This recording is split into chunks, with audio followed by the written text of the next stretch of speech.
look at the one that has a little red light on it. So that way I wasn't looking all over the place. So, and I'm there talking, and I'm thinking, they go, oh, well, we'll call you back. And I remember the old saying, oh, well, they'll call you back. I'm like, oh, that means I have no chance. So literally I'm driving home. I live in the San Fernando Valley, and I get a call that night to say, can you be ready to do the show tomorrow? I'm like, what? Sure. I'm like, it's still at this point, I'm like, it's almost feel like it's a practical joke they're doing to me here. I've never done TV. I've never even thought about it. And all of a sudden now I'm doing a live show with absolutely no, practice at all. And, I'm not pulling an Allen Iverson saying I don't need practice. I needed some practice, but I did do some radio stuff. That helped me out a lot. Radio, I think, is the best way for anybody to get into business, because you got to do everything yourself. I mean, after that, I had my own radio show on the weekends. I was cutting tapes. I was setting up interviews. I was doing all these things, because you learn all the nuts and bolts of how to get a radio show going. I think that helped me out on the TV side. But I mean, it was a work in progress. But we had a boss there. His name was Scott Ackerman, who did the NFL show for years and years, and he was pretty tough. He would bring me in after every show and go, what do you think you did well? I'm like, well, I think this. And he goes, all right, whatever you do, I don't want to don't ever say anybody's a great player until they've earned that from you. In other words, if you're like 1 year in the big leagues or whatever, don't say you're a great player. You haven't earned that respect yet. And then when something happens, don't say, that was a great home run. Well, tell me why the ball was hit out of the ballpark. Don't say it was a home run, because you can see that on TV. So those kind of things, it was constructive criticism that I knew from, playing professional sports, that I could either use that to my benefit or go into a shell and never learn anything from it. So those things helped. And I think that's why that evolved into what I'm doing right in today. Because, I still don't know how I even got this job with the Angels either. I only played 1 year. And if you look at my numbers with the Angels, 4 innings, I saw it. No, I'm sure they weren't running to get me back down there for that. You must have made a heck of an impression in those 4 innings. Yeah, exactly. I did have some strikeouts, so I gave up a lot of runs, but I did have a better than strikeout than inning ratio, so that was a plus. So you get that Fox gig, you get that great feedback, and now you're known as the Tony Romo of Major League Baseball broadcasting. You forecast what's coming, what's coming ahead.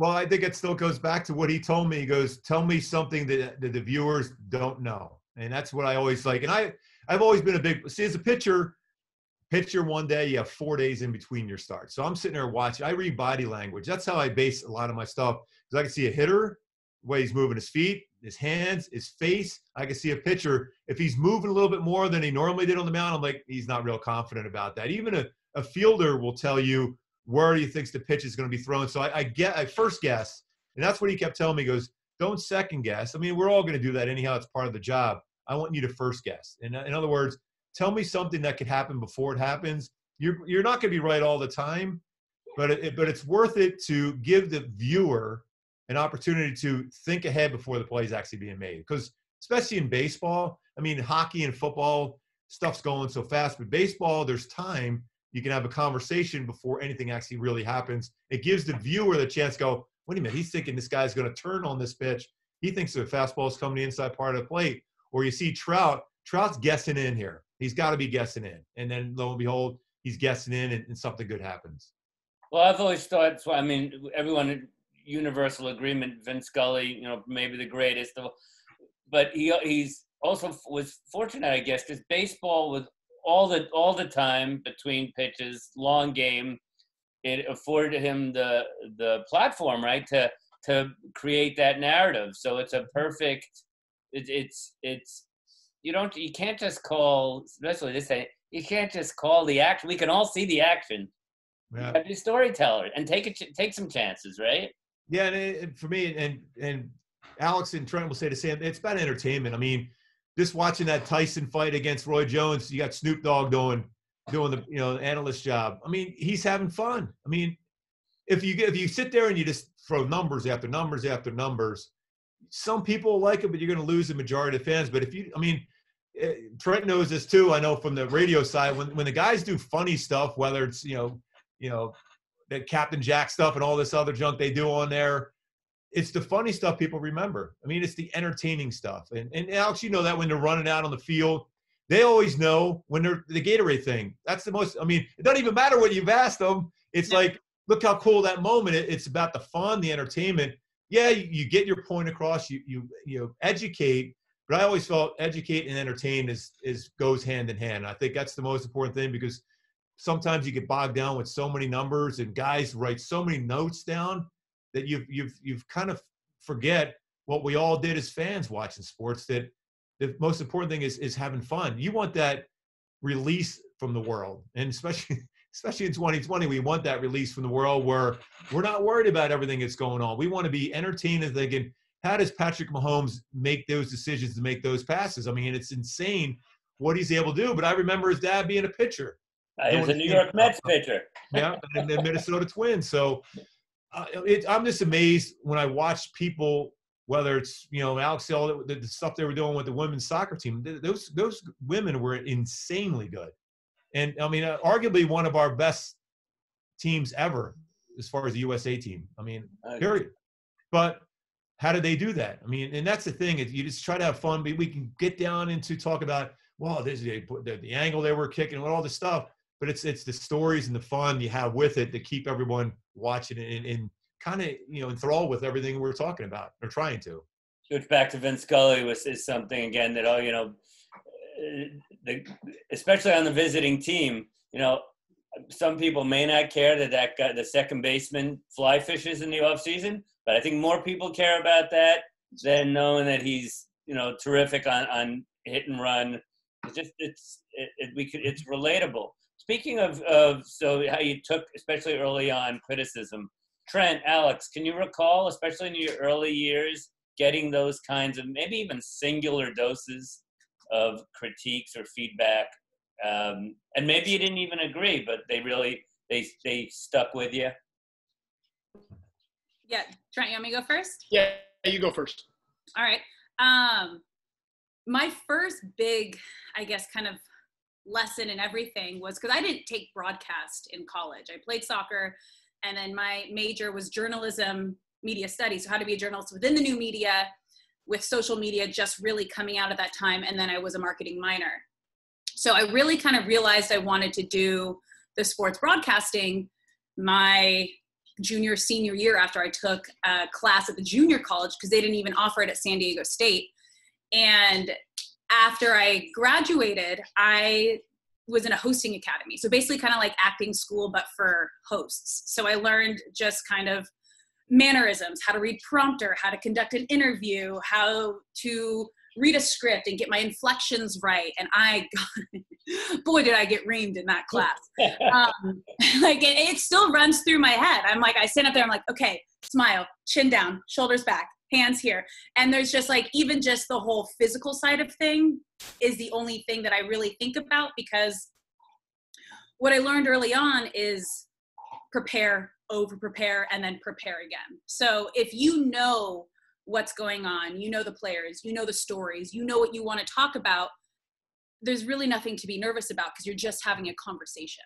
And that's kind of the biggest thing I think that gets lost in this reporting and in these interviews is, like Gubi said, this is entertainment. People and fans are inviting you into their home. You are hanging out on their couch with them, and you really just kind of need to think of it that way. You look at the camera and I go, okay, I'm having a conversation with you. I like to keep it a little more, I'm a lot different. My style is different than a lot of people, but then that's also what makes me different. And I think that's really important when you're trying to figure out what you want to do and what your brand is, what kind of persona do you want to be, and do you want to reflect on TV? And the biggest thing is, it's never really about you. As Gubi said, it's about the story. What can you bring out in my job? What can I bring out of the athlete and the player? What do I want to know from them? I'm so curious by nature that I just kind of, in my mind, I'm like, well, what's the first thing I want to know? What's the first thing I'm thinking about as an athlete? I've been in those situations before. You know those moments, you know those emotions, because that's what everyone really cares about. As Gubi said, it's you can say the numbers, you can give all the stats. Players don't always know that. I mean, when I was talking to Trout at the beginning of the season, I think he was 15 home runs away from 300. I mentioned that to him. He's like, oh, I'm that close? Yeah. you're that close. So it's finding those special connections, those moments, and being okay with criticism. So you're going to get a lot of criticism, whether you like it or not. So going back to the original question, and I did have some producers really early on who were really nice about it, and then some that weren't very nice about it. So what you kind of have to do is know who you are, know what you're good at. I also, in college, once I realized this is what I wanted to do, I would practice reading on my computer, on my webcam. I would record myself and I would watch it back every day and just see what I liked. I'd practice smile talking, because you have to smile talk when you're doing different reports. And I would see, like, if I'm putting my head up too much, do I want it down? Like, what am I putting my inflections on? Am I asking the right questions? Am I doing it the right way? So I kind of became my own producer really early on and was my own biggest critic. But it was also great to learn. I'm a big observer, so watching and learning from guys like Gubi and Jose were so great for me in the Angels world. I was able, even Tim Salmon, I would sit next to him during games and be like, okay, so this is what I want to know, but as a player, what's the right way to kind of go about it to get the right answer? Because I'm just looking at, I know what I want to get out of them, so how do I word it in a way to get the response that I want to get out? So I was just never really afraid to approach people and ask questions. And even on the hockey side, because I started with the LA Kings as their sideline reporter as well. And I grew up watching hockey, but I didn't play. So like there was always that different side. Like I played softball, I played soccer. Is soccer because you played it, is soccer the easiest for you? Or maybe now over time, baseball has become... Well, baseball was our family sport. So I grew up at the ballpark and my dad was a big baseball player and softball was my second sport. So that was kind of, again, it's different playing it. And then when you're talking about it and there's all the different terminologies and the different rules and the different things you need to say. Like I remember even just going, when the seasons were overlapping, I'd work a Angel game, then I'd work a Kings game the next day, then I'd work an Angel game, and then I'd work a football game. And I would just have to, like, you know, in your head, make sure you say first, second, third, period, innings. Like there's all these different just terminologies that run through your head all the time that you know the right answer. But when you're working so many different sports at one time, it just kind of, you got to remind yourself. I've definitely said Kings at Angels and Angels at Kings before, and you just kind of laugh it off and move on. Wrong but strong is what I call it when you're live. You just kind of keep going. Don't bring attention to it. Just power on through. No one's going to notice but you, unless it's a big one. But yeah, I always welcome advice. I always ask producers, you know, what did you like? What would you like more of? But then you also have to be sure in yourself and like, what kind of reporter or host do you want to be? Because no one can be you but you, and you have to kind of create your own style. And that's kind of the approach I've always taken.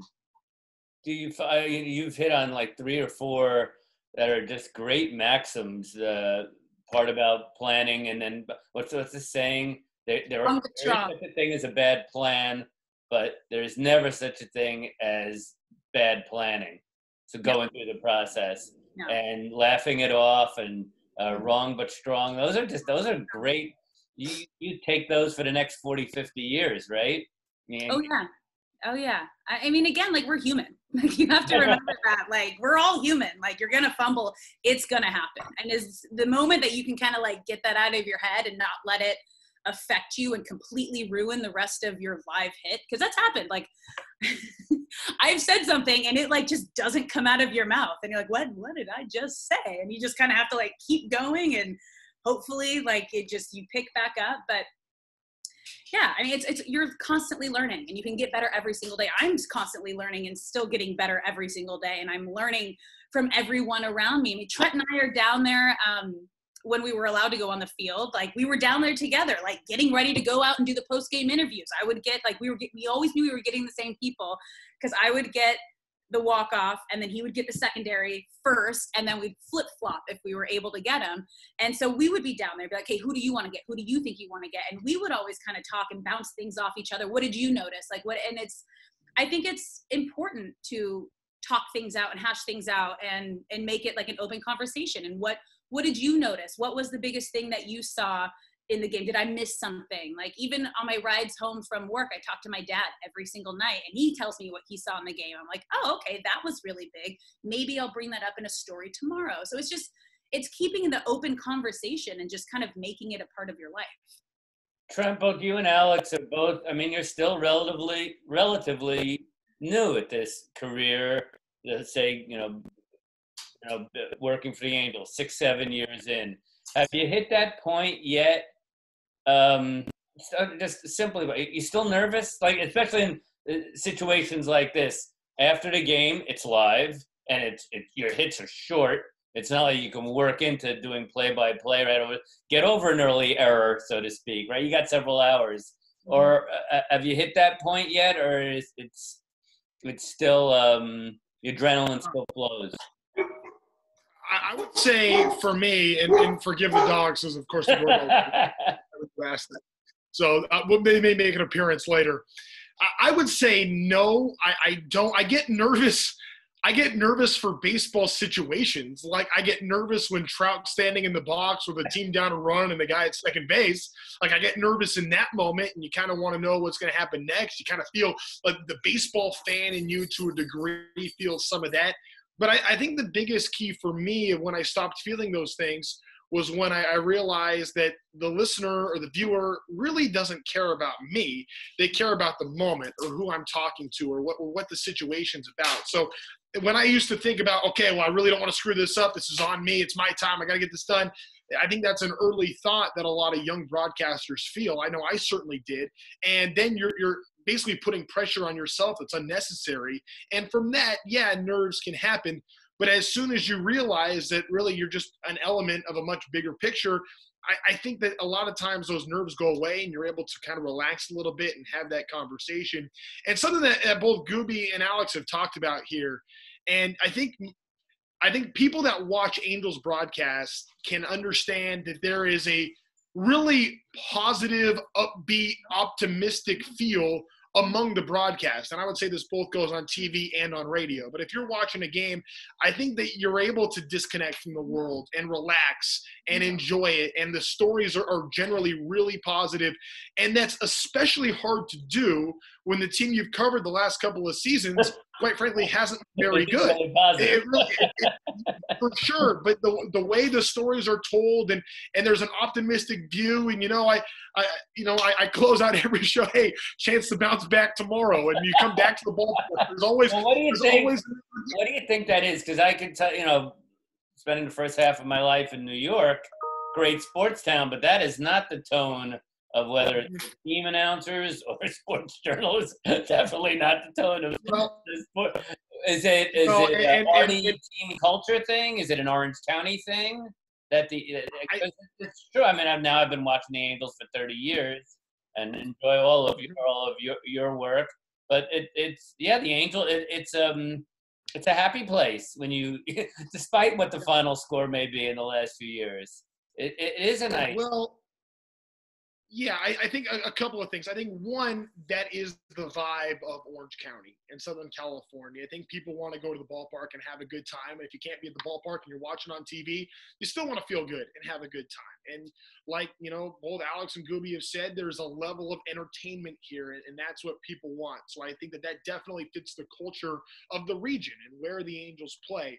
But also, to an extent, I would say that that's coming from Artie and from who's our owner and people making those decisions, because the people that are being hired. You look at all the people you see on TV or listen to on the radio. There's a lot of positive folks, and there's a lot of people that have a great camaraderie and great chemistry.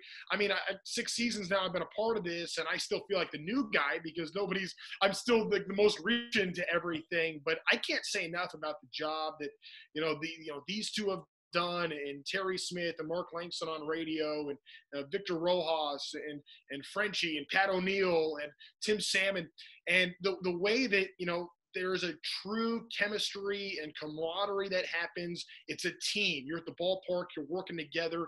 Maybe a lot of that does have to do with the amount of former players that are involved here that have seen the success you can have when you do have that chemistry. And like Alex had said before the end of every game, we're having a conversation about who we're going to interview. But it's not just about who, it's about why. Why does it make sense? Why is this person, why should this person be on radio? Why should this person be on TV? All of those things. And then you end up having a conversation, which is going to lead to a better product too, because there's a real communal element to all of it. And that's something that I really appreciate. And I hope that is something that people feel elsewhere. I hope I'm not blinded and just in this little angel bubble that's really fun, happy place. I hope people feel that in newsrooms. I've been a part of some newsrooms that are really negative places, and I've been a part of some that are really positive and upbeat places. And generally, when you feel good about the work you're doing, the better job you're going to do. So I think there's a lot to be said for that.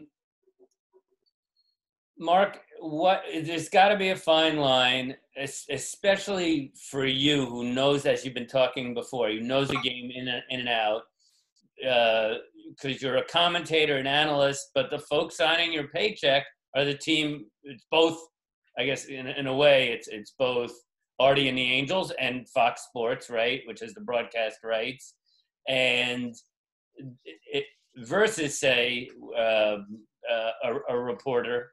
In that you can only be so critical, or do you feel you're unfettered, you can be as critical as you want?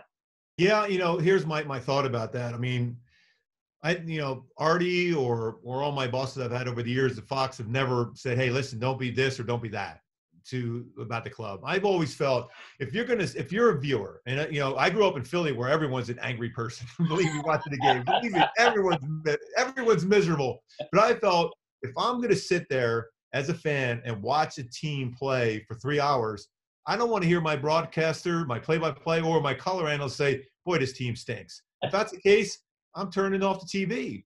So I'm always thinking, I remember we had a game, I think it was even this past season, we're down, I think it was against the Astros where we had that great 4-game series. We're down a bunch of runs early. I said, hey, all we need is a 0 put up from the bullpen. You watch and see this team will come back and they're going to win this game. Now, I was living in a dream world probably, but it turned out that's what happened. Somebody came out of the bullpen, I can't remember who it was, put up a 0, score a couple runs, put up another 0 out of the bullpen, and all of a sudden you see the panic on the Astros bullpen because they had a bunch of young kids down there. That wasn't the same pitching staff that we've seen over the years. So you had that chance to come back. But if I'm telling the fans, hey, this game's over, why would you stick around?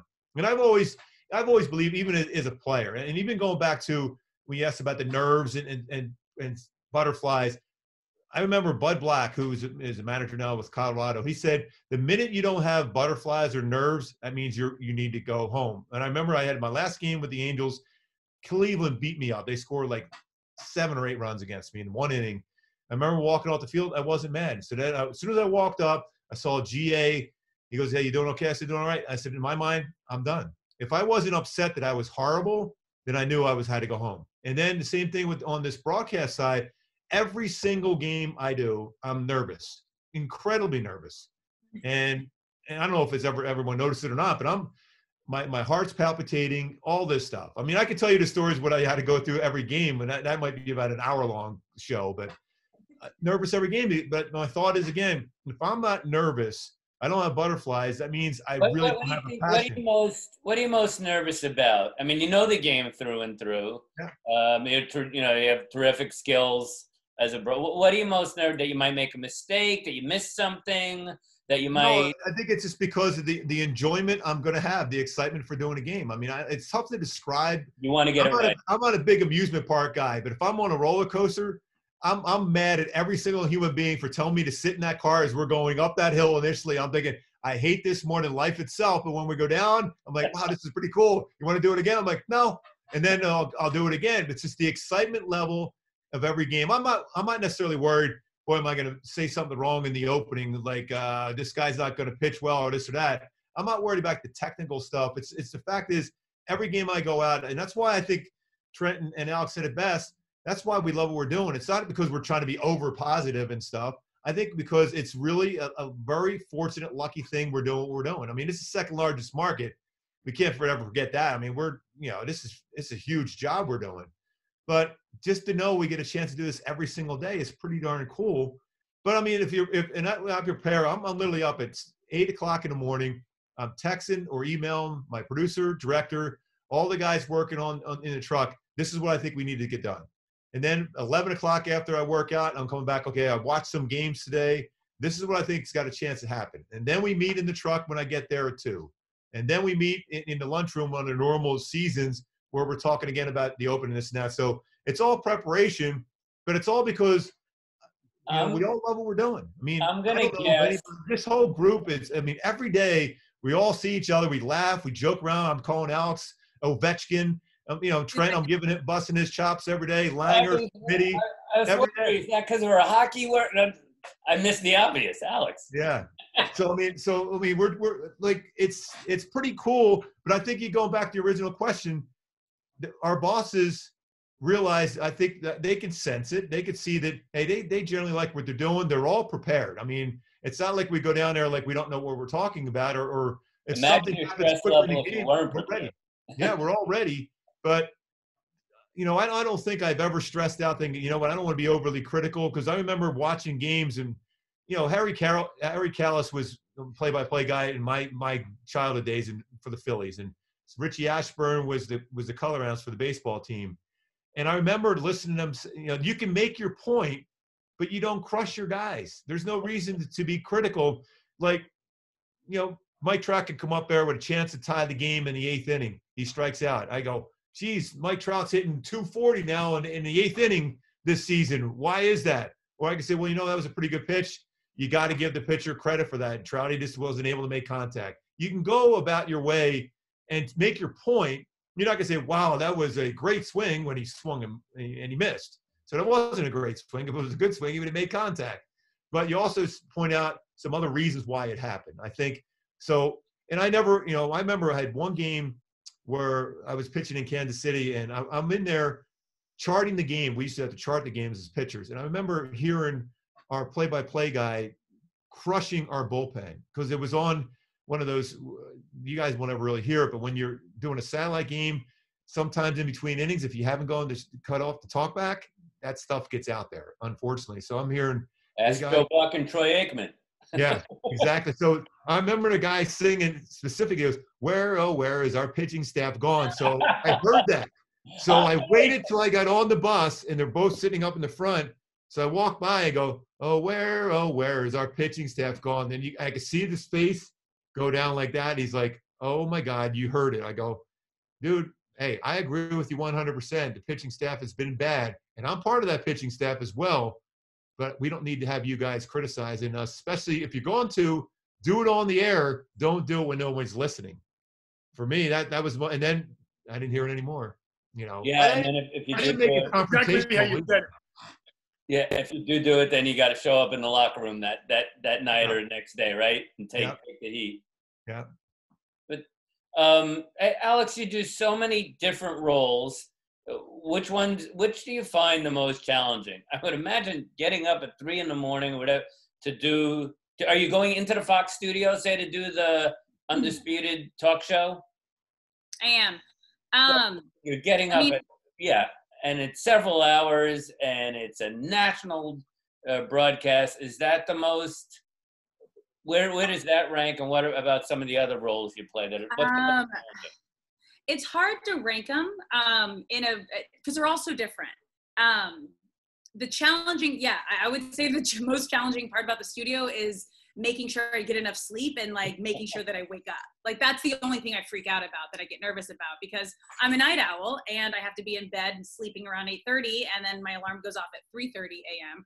And during Angels baseball season, sometimes I do double days. So I work a game Thursday night and I get home. Hopefully it's a normal 3-hour 9-inning game. I get home at midnight, take a 2-hour nap, and then get up.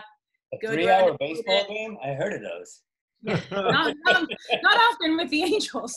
Not so often. 7-inning games, maybe. Yeah, no. And then I get home at 10 a.m. after I'm done working, and then I take another 2-hour nap, and then get up at noon, and then start my prep for Angels, go do Angels. I've done three double days in a row was the craziest one. That's probably the most challenging part. I mean, it's all a challenge because you have to prepare the exact same way for everything. So the thing is with the Fox studios, I'm on call all the time because I am the fill-in host for all of their studio shows. So I just constantly have to be in the know. So I wake up every morning and I have sports talk TV on from the moment I wake up to the moment I go to bed. So it's just constantly playing in the background. No matter what I'm doing around the house, I can hear and I know every top story, breaking news. And then obviously because it's most likely going to be the Fox shows, I have FS1 on just so I know what was happening that morning before if I get the call, hey, we need you in tomorrow.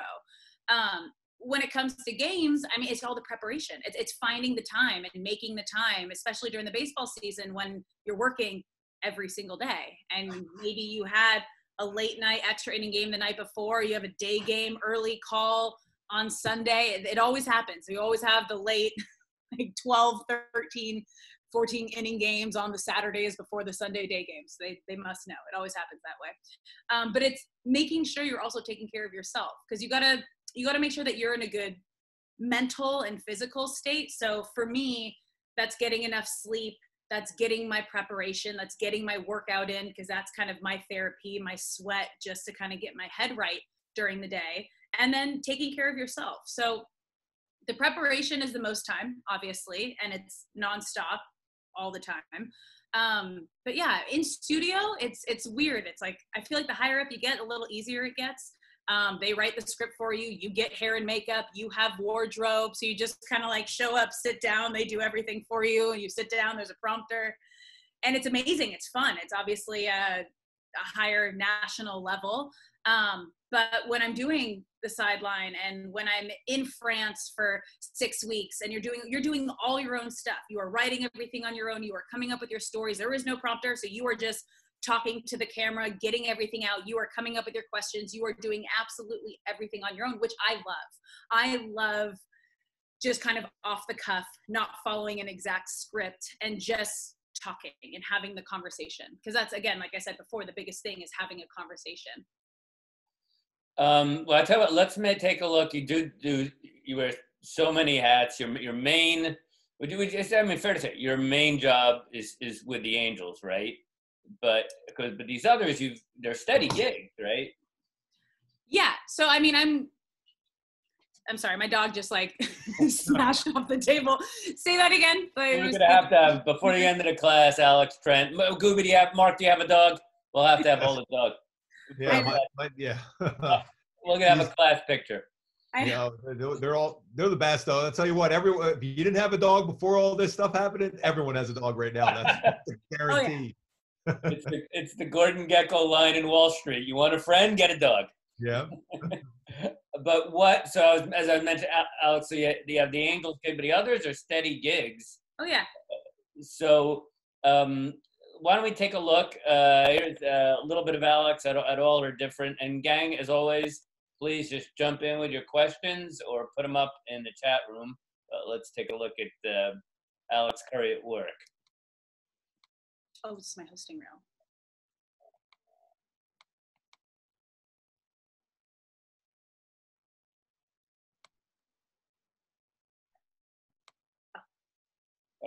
Is it up?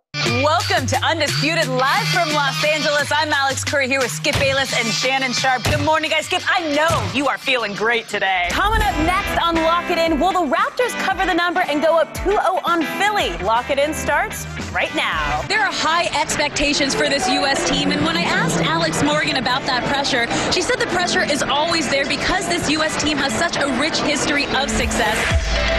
This is something you dream about as a kid. It's finally here. Describe this moment right now. I can't explain. Oh, man, I love it. I love every minute of it. Woo! Back-to-back World Cup champs. Put this feeling into words. And live from Paris, France, I'm Alex Curry here at Paris Games Week, one of Europe's largest gaming conventions with over 350,000 people in attendance. There's going to be some added emotion to this game, not only because what's on the line for both these teams, as you guys mentioned, but because there's history between these two head coaches. Coming up on Undisputed, will Dak Prescott lead the Cowboys to a win over the Giants on Sunday night? And can the Packers beat the Vikings if Aaron Rodgers isn't 100%? The U.S. had been keeping an eye on a couple players this week, from Megan Rapinoe to Rose Lavelle, who were both dealing with those minor hamstring issues. But when I spoke to both this week, they said they felt good and they felt ready. I knew there was going to be a moment where Alyssa Nair was going to have to make the save of her life. She did it tonight. What did you see from her? For a closer look at the obstacles, let's go down to the third member of our team, Alex Curry. Thanks, Matt. This course is a side-by-side race, which all starts here on the Sonic Swing. How does this compare to running out on the field at Cowboy Stadium? Oh, man, it's electric. Can we get a little replay of these dance moves? Oh, yeah. We want to see some of these moves. Moments ago, you guys joined the players on the ice to drop the puck. Jesse, I saw you smiling ear to ear. How special is it to be here and be a part of Pride Night? Everything you guys do this season leads to this moment. How does it feel right now? They had the never quit attitude, the same thing they had against Chicago, but right now we're going to head inside. The Kings talk a lot about needing that traffic in front of the net, and that's kind of what set up Doughty for that big tying goal. Congratulations on being the 9th player in the history of the game to hit 600 home runs. The fan support here in France has made every game feel like a U.S. home game. The team said it's been incredible to walk into these stadiums and just see the red, white, and blue everywhere and hear these fans chanting and yelling their names. Alex Curry here with Alex Morgan, and it is time to turn up the AC. Happy game day, everybody. It's the final. Can you believe it? I'm outside Team USA's hotel right now in Lyon. The USA has made their way to the field. This is incredible, guys. What an unbelievable experience. Look at this. I could have made that half-court shot. I think I need to take a try. Well, I think you should. Can I take a try? Yeah. Go in. Go in.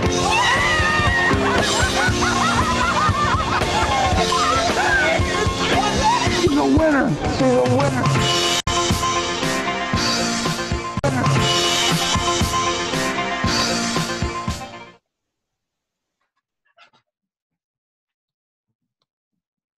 Well, that is such a fun reel, topped off by you having the great taste to add a few notes of The Who there at the end. Don't get fooled again. No, Bob O'Reilly. But that's unbelievable. Let's see, count the sports. All right, so we got soccer, Ninja, the talk show. We got football, baseball, hockey, golf. I'm sure there were a few others.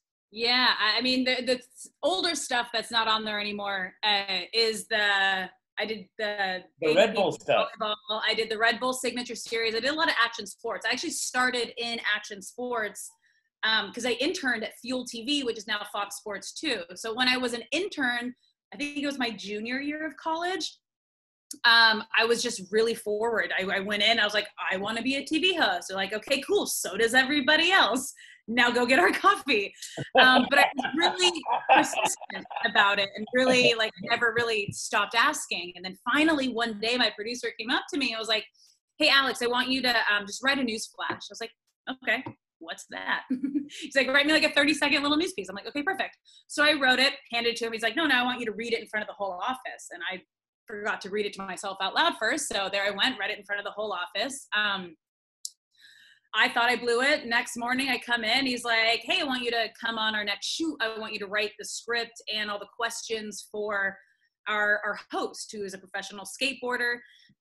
He doesn't normally do this. I want you to write and do all the research, and then you can come on the shoot. So I got the opportunity to do all the research, go on the shoot. The guy ended up not asking a single question that I wrote. So when he was done, the camera was still going, the boom mic was still going. I just sat down next to Michael Blayback, who took the photo of the skateboarder doing an ollie over the Great Wall of China. It was his photo book release party. So I just ended up sitting down next to him and I started asking my questions. Apparently the camera was still rolling, the boom mic was still going. And my producer after was like, hey, do you want to do the stand-up outside? I was like, what's a stand-up? Sure. Ended up going outside, doing the stand-up, and they used me. Your first stand-up outside the Great Wall of China. And they ended up using my piece for the TV bit. So that was my first on camera with Fuel TV. I was still an intern, but then they started allowing me to kind of go in and do the Fuel TV downloads, which were their little news updates. Then I went back to school for my senior year. And I would kind of continue to kind of do those trips up to LA when they needed me. And this was all before I did the hosting academy. So I look back at this tape and I'm like, oh my gosh, Alex, oh my goodness.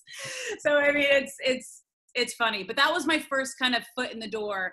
But you know what's consistent in your reel, because it spans about 5 years or so, maybe more, is your energy. It's that. It's your energy, obviously your smile, but you've instilled that in yourself from day one, which is especially important, I think, in sports, but in all broadcasting. People don't want to see someone get on there, right, who doesn't look like they want to be on there. No, but it's all energy. Like, it's again, like, but that's just who I am. I am like a very upbeat, energetic, happy person. So I am the same person you see on camera that you see off camera. But another important thing I learned in my broadcast class, the hosting academy, was smile talking. And you have to learn to smile talk. Again, you don't have to do it if you're like talking about a serious story. You have to learn the tone and when to do it and when not to do it. But that was just something that I adapted and I took on early on in my career. The hosting academy is actually how I actually got the E-News Now. That was my other first. I went from Action Sports to E-News Now was like my next TV gig. I performed in a hosting showcase, basically kind of like an audition. You had to write a show idea, a 30-second show piece. You had like your press kits in a folder.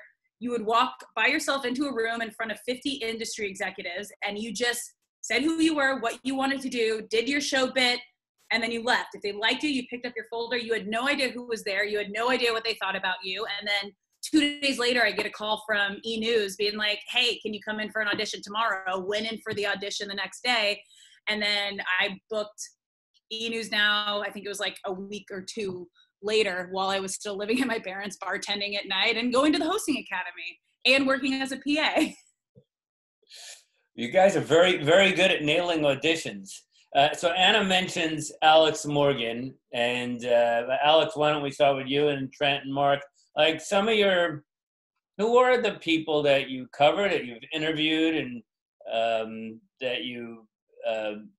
that stand out, that are, for whatever reason, they're good to work with, they're a challenge maybe? Who are, now obviously we're talking athletes, maybe to a little extent, perhaps some entertainers, but who are some? We'll start with Anna. Anna mentions Alex Morgan, maybe near and dear to your heart, Alex Curry, as a soccer player. Yeah, I mean, we're neighbors too. Like, she lives around here. I see her around town. She's an awesome human. But I'm going to say the first person who really had an impact on me and kind of took me under his wing was Torrey Hunter. It was my first year with the Angels. Again, like, it was my first time having a job like that. Like, I didn't really know what to expect. I didn't know how the players were going to react. And he pulled, like, after our first interview, I think we did the school visits in Laguna. And he was like, you have a really amazing style of just having a conversation. I don't feel like you're interviewing me. You need to, like, stay with that. Like, make that your thing. I was like, oh, cool. Okay, so just be me. That's Corey Hunter thing to say, right? Yeah. So he was, like, the first, like, player to really kind of give me that confidence of, like, it's okay to just be yourself and have a conversation. It's also been really fun following Mike Trout. I joined the team like right when he came up in 2012. That was my first season with the Angels when they got Mike Trout and Albert Pujols. And I was there for his, yes. Okay, so yeah, back to 2012. When he won Rookie of the Year, I was on vacation, driving up to San Francisco. I get a call from Fox, hey, we're gonna fly you out to Millville, New Jersey. You're gonna go do like a whole piece with his family. He's about to win Rookie of the Year. It's like, oh, okay, awesome. Left my husband in San Francisco and got on a flight there and flew cross country for a couple days and then came back. But it's just like every step of the way, just being there through his career, like going to the All-Star games with him, to hitting these big milestones. And now, obviously, this past season, becoming a father, like it's been really cool to just be along that whole journey of Mike Trout with him. And then Albert Pujols too, seeing how he's really kind of evolved into the player he is now. He's way different than he was back in 2012 to now he is in 2020, Gubi. I'm sure you can attest to that too. He's really taken on like that friendly, much friendlier approach of like appreciating the game and appreciating the reporters and everyone around him. So that's been really awesome. And then I'm going to say the women on the World Cup soccer team. I have never worked with more engaging, educated, just everything athletes. They want to be there for the interview. It's a thing like you kind of learn that's hard. Not every athlete wants to do an interview with you, and they kind of dread it sometimes. Some people just hate it and they'll turn around and walk away. They see you and they're like, nope, and they're gone. So to work with, it was also my first time working with women. And working with a professional women's team, and they don't get a lot of coverage. They don't get the same media coverage as everyone else. So they're grateful for it, and they want to talk to you, and they want to get their thoughts and their message across.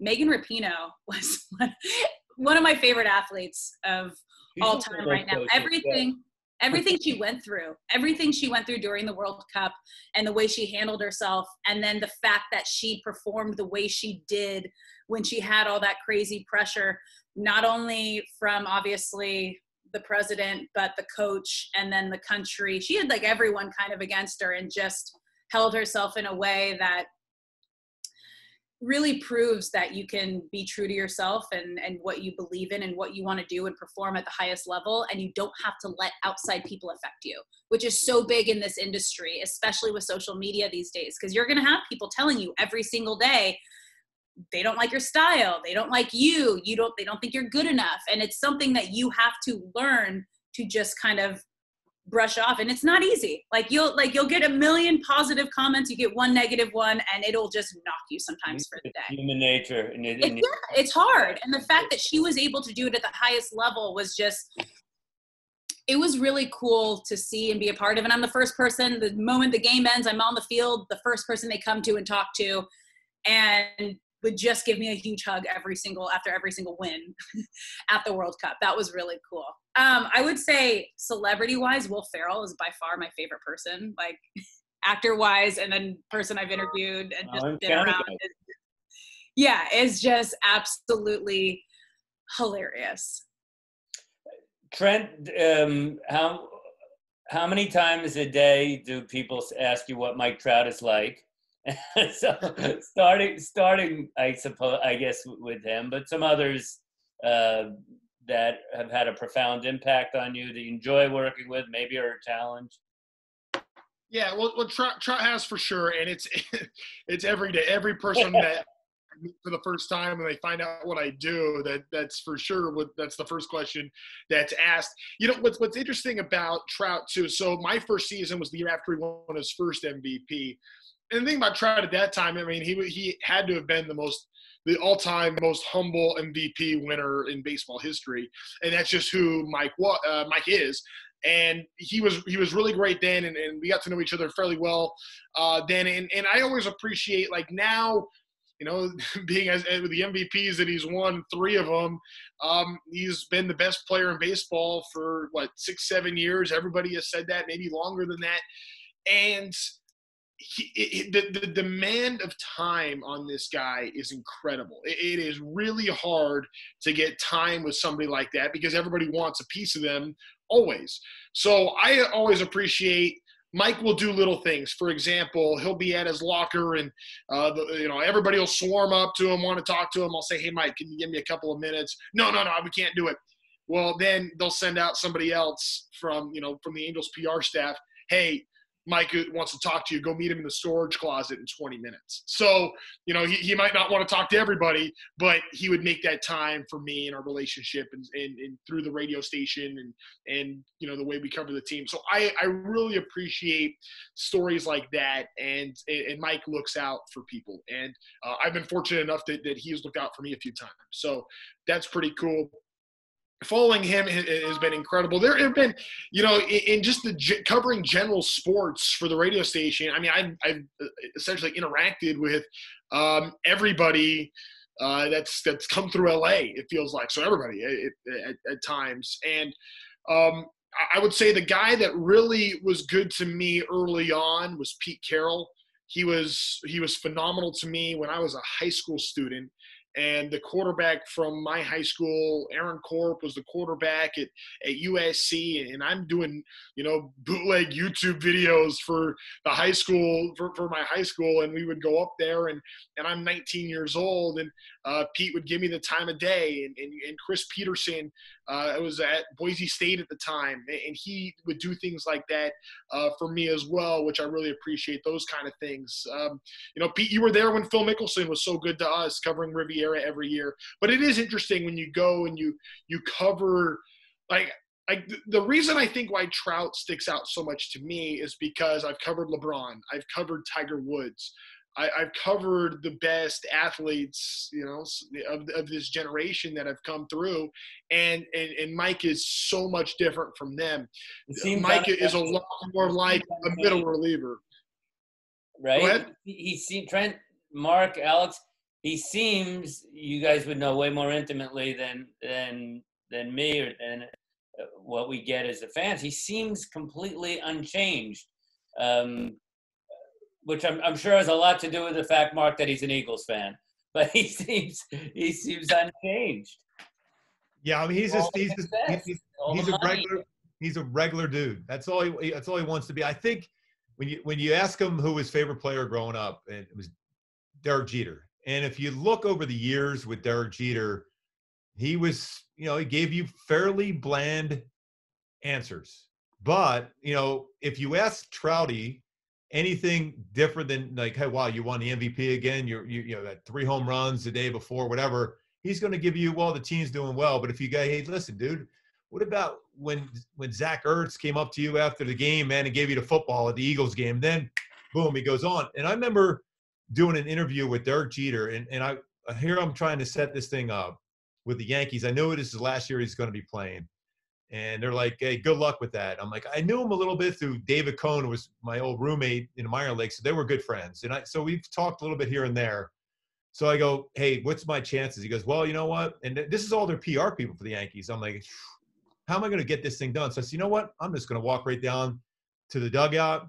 And then Derek came walking out. He goes, hey, what's up, Gubby? So, hey, can I do it? He goes, hey, why not? Let's go. And everyone always said he's going to give you the same Mike Trout-like answer. So then I asked him a question that, I'm a big Christmas nut. I said, all right, pretend you're George Bailey.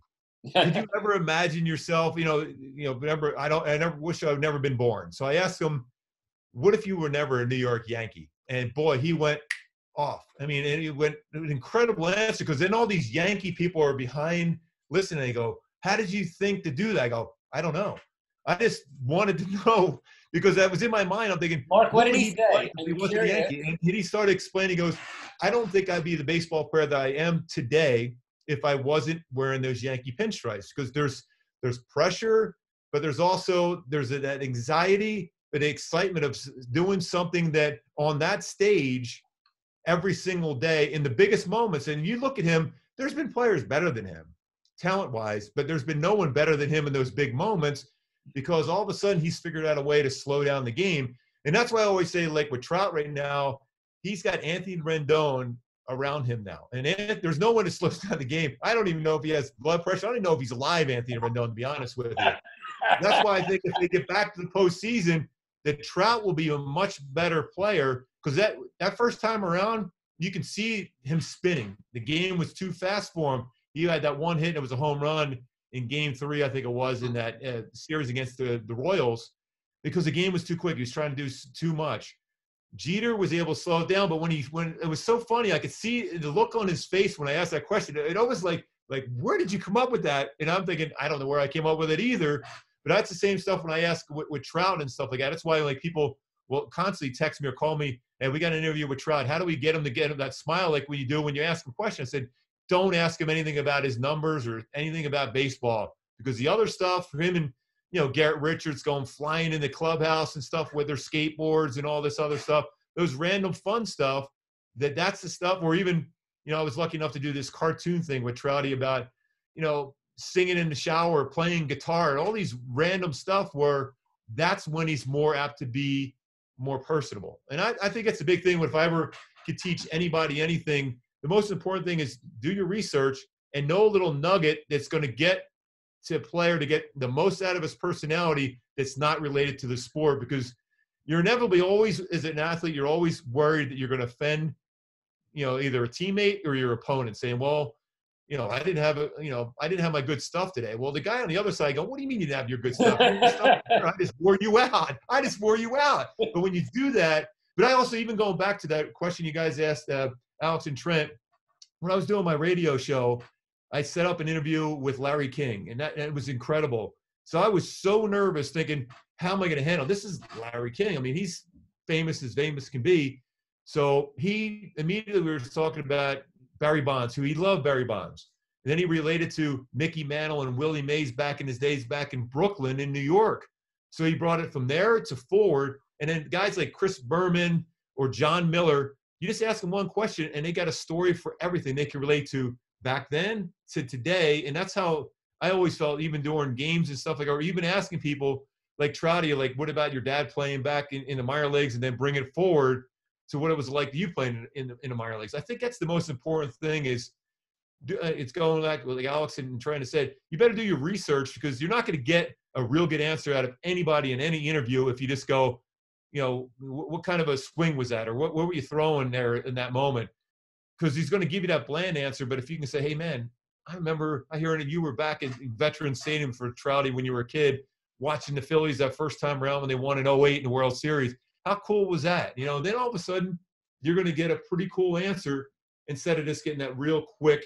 There's nothing worse, and we all know this, but there's nothing worse than asking a question and getting a yes or no answer, because then you're struggling right away, because you're expected to ask 2 questions, but when you get a yes or no, that means you got to come up with about 4 or 5, and it's an uncomfortable. You got that sweat start going down your cheek, going, oh man, I want that Chris Berman or Larry King answer that give me. Larry King interviewed I did one day was so good, so long I played it the very next day, and nobody even knew any different. But it was such a good interview.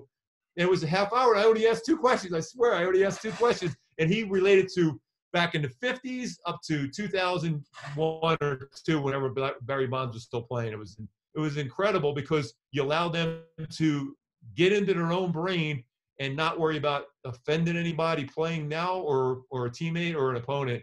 And that's the most fun I ever had when you do those type of interviews. Trent, I want to watch. I want to retract something. I want to retract something I said earlier. I said I don't get nervous. When you do an interview and you get a 2-word answer in response, that makes you sweat like crazy. So absolutely. Like a shot kind of going through your whole body of like, oh, okay, here we go. David Fletcher is David Fletcher. Was that.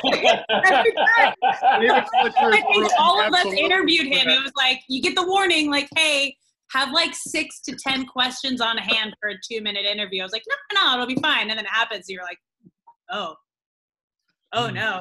And he knows, like he asked me mid-season, he's like, I'm getting better, right? It's like, you're getting better, but like, we need to get better. He knows. He doesn't have a lot to say. Mm-hmm. Is he like that? Is it? I assume he's like that away from the camera too. Just yeah. No, he's so kind and he's so good at baseball. He's just not a talker. He's just not a big talker. And it's so funny. His agent even kind of checks in with me, like, how's he doing? Is he doing better? And like, he'll check in throughout the season, like, I'm getting better, right? These are better answers. I'm like, yeah, night and day from where we were like a year ago. Yeah.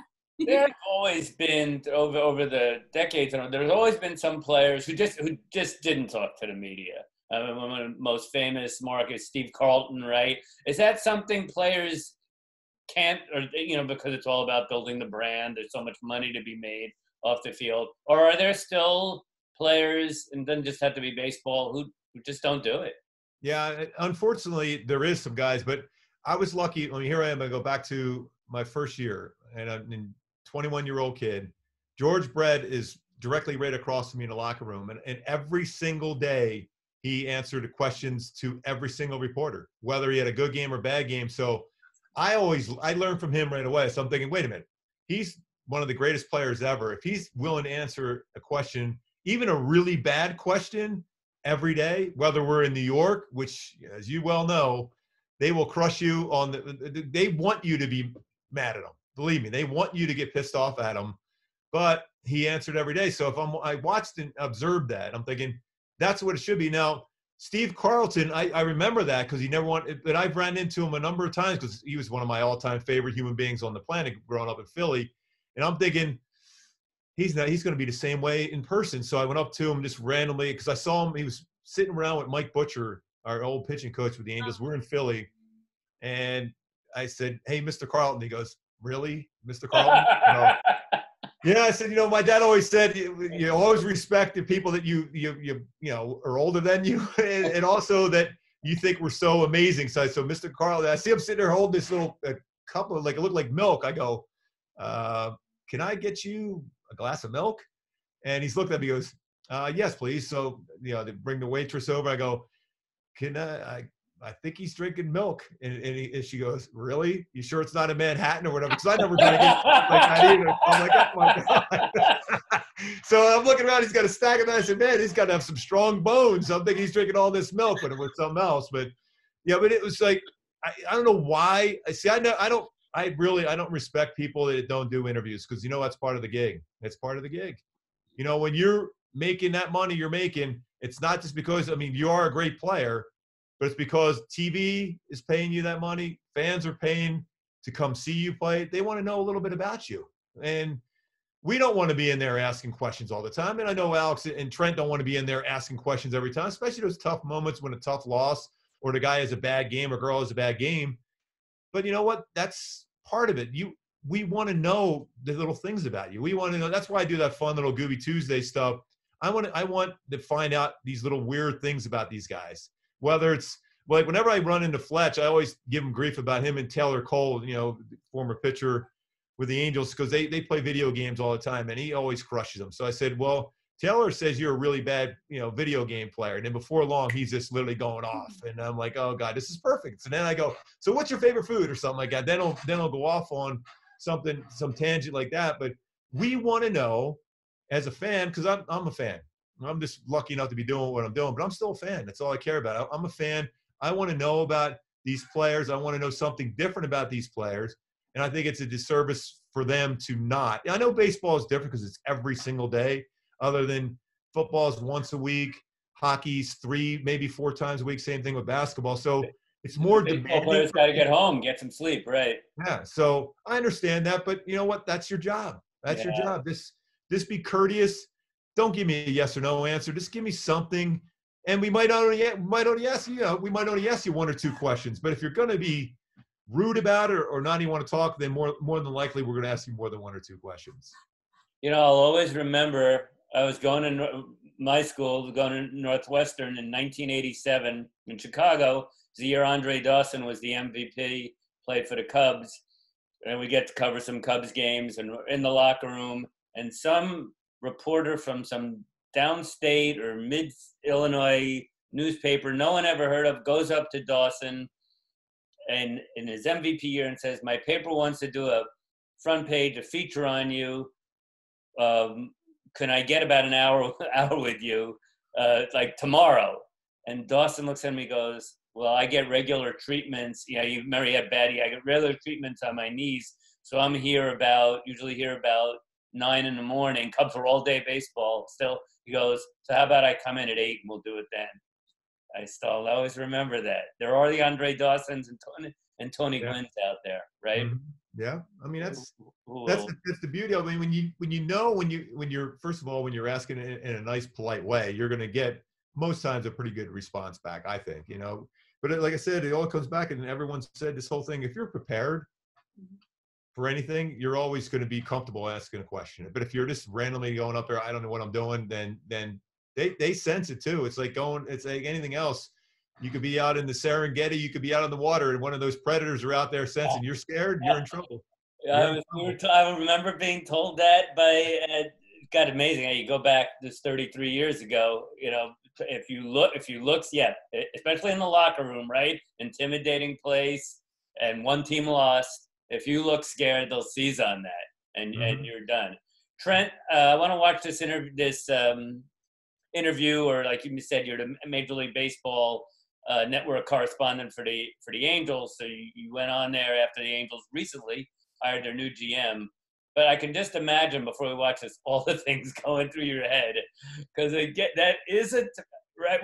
This is your new boss, number one, but you got to give the viewers. It's a network show. You got to give them information they haven't gotten from the myriad of others covering this hire, covering the Angels, right? You got to entertain.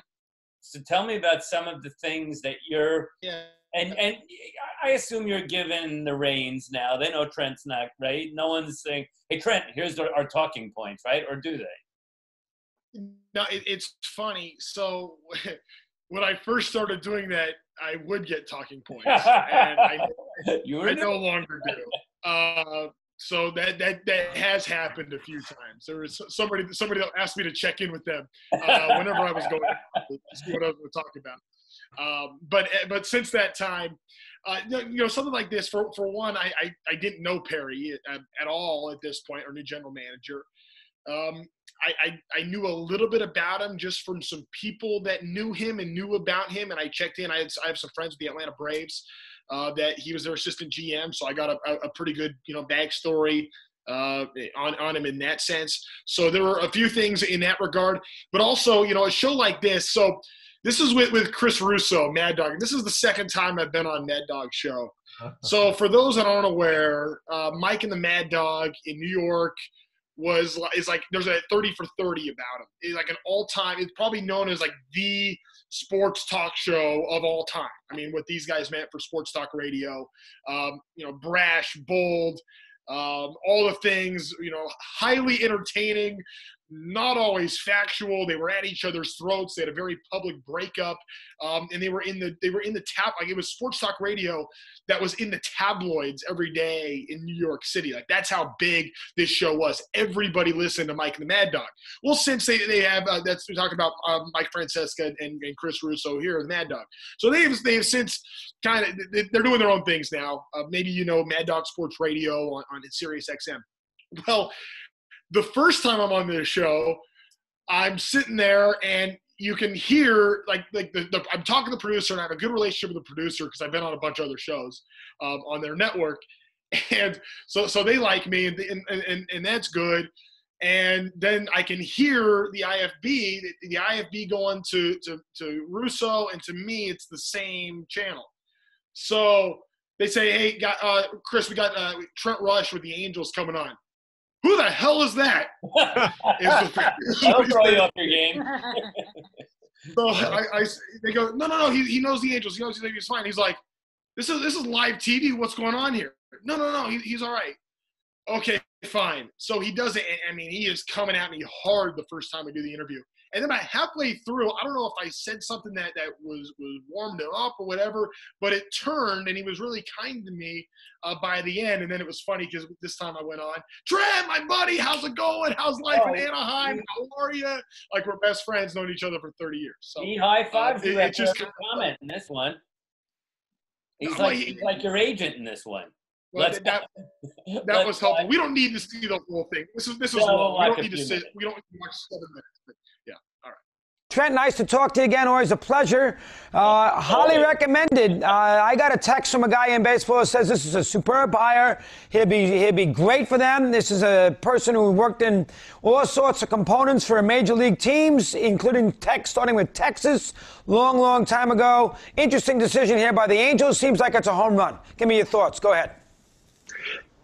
Yeah, it certainly seems that way. And part of what the Angels were looking for was going to be balance, right? And the conversation of the old school way or the analytic way and what's being called the new school way now. They wanted somebody that was going to be able to understand the analytics, but also to be somebody that had a track record of being in baseball and had that experience of being around the game and would welcome both sides of that. And I'm telling you, I called everybody I could call that knew what was going on with Perry Manasseh, and I tried to find somebody to tell me a bad word about him. Nobody could. It was like overwhelming, glowing reviews. So I think the Angels hit a home run here, and I think the Angels can be really excited about what's to come. This is a critical hire for the Angels with Mike Trout at the point in his career that he's in right now, and also knowing that you got to try to build something long term. 100%. I've heard the same thing you have, so that seems to be a good move for the ball club. The problem is Trent, they have absolutely no pitching. They don't have a pitcher on that rotation and that staff that, to me, and I'm including Ohtani, is going to help them, bridge the gap. They can have all the offense they want. Their bullpen isn't very good. Their starting pitching isn't very good. They got a lot of work to do. What's your take on that for a sec? Go ahead. Yeah, I think, Perry Manassi had talked about this on our station on AM 830 here in Southern California yesterday, said that there are some guys within the organization that he feels like he can get to a level to where they can improve, but it has to come externally as well. And you look at the free agent market, yes, there's Trevor Bauer who's out there, but there's a lot of other names that could be potential options for the Angels to go to try to build up this pitching staff. I think one name's probably not enough. They're going to need several starting pitchers, at least two starting pitchers, and I think they're going to need a lot of help as far as the bullpen is concerned as well. So maybe a Liam Hendricks, a Brad Hand, somebody like that could really help this club. They absolutely have to address pitching. That is priority number one. 100%. There's also a scenario where you want to build up the farm system and be consistently good, but they also have Trout, who's 30 years of age, and the poor guy is, kind of played in, oblivion here for the last 6-7 years. Team's only been in one postseason, and I know they're going to have some payroll flexibility. All right, so just real quick here. An interview like this, so keep in mind, this is what goes into something like that. So generally speaking, when I'm on other shows, I will send them kind of the questions I want them to ask me and my talking points and what I'm going to do, and it's produced. So that way the graphics and the video and all of that matches. It's a lot of collaboration that goes in the day before. That's 90% of what I do for MLB Network. But in a situation like this, it's A, I'm serving MLB Network. One, I'm on their air. Two, I'm on their payroll. So I work for them. So I'm trying to take care of that. But the check I get every 2 weeks is from the Angels. So I'm protecting that element as well. And that's a really tough balance to try to do that. And you get a question like that. So Russo, what's he know about the Angels? Well, the pitching stinks and the Angels are wasting Mike Trout. Those are a couple of narratives that aren't exactly going to make my bosses thrilled about. So handling those in a way to where you're still able to provide information and you're still able to be honest, because I'm not trying to hide anything. I want to tell the truth and what's right at all times, but also in a way that it's not going to completely dog who I work for. And that's my primary gig and who I'm essentially defending in a situation like that.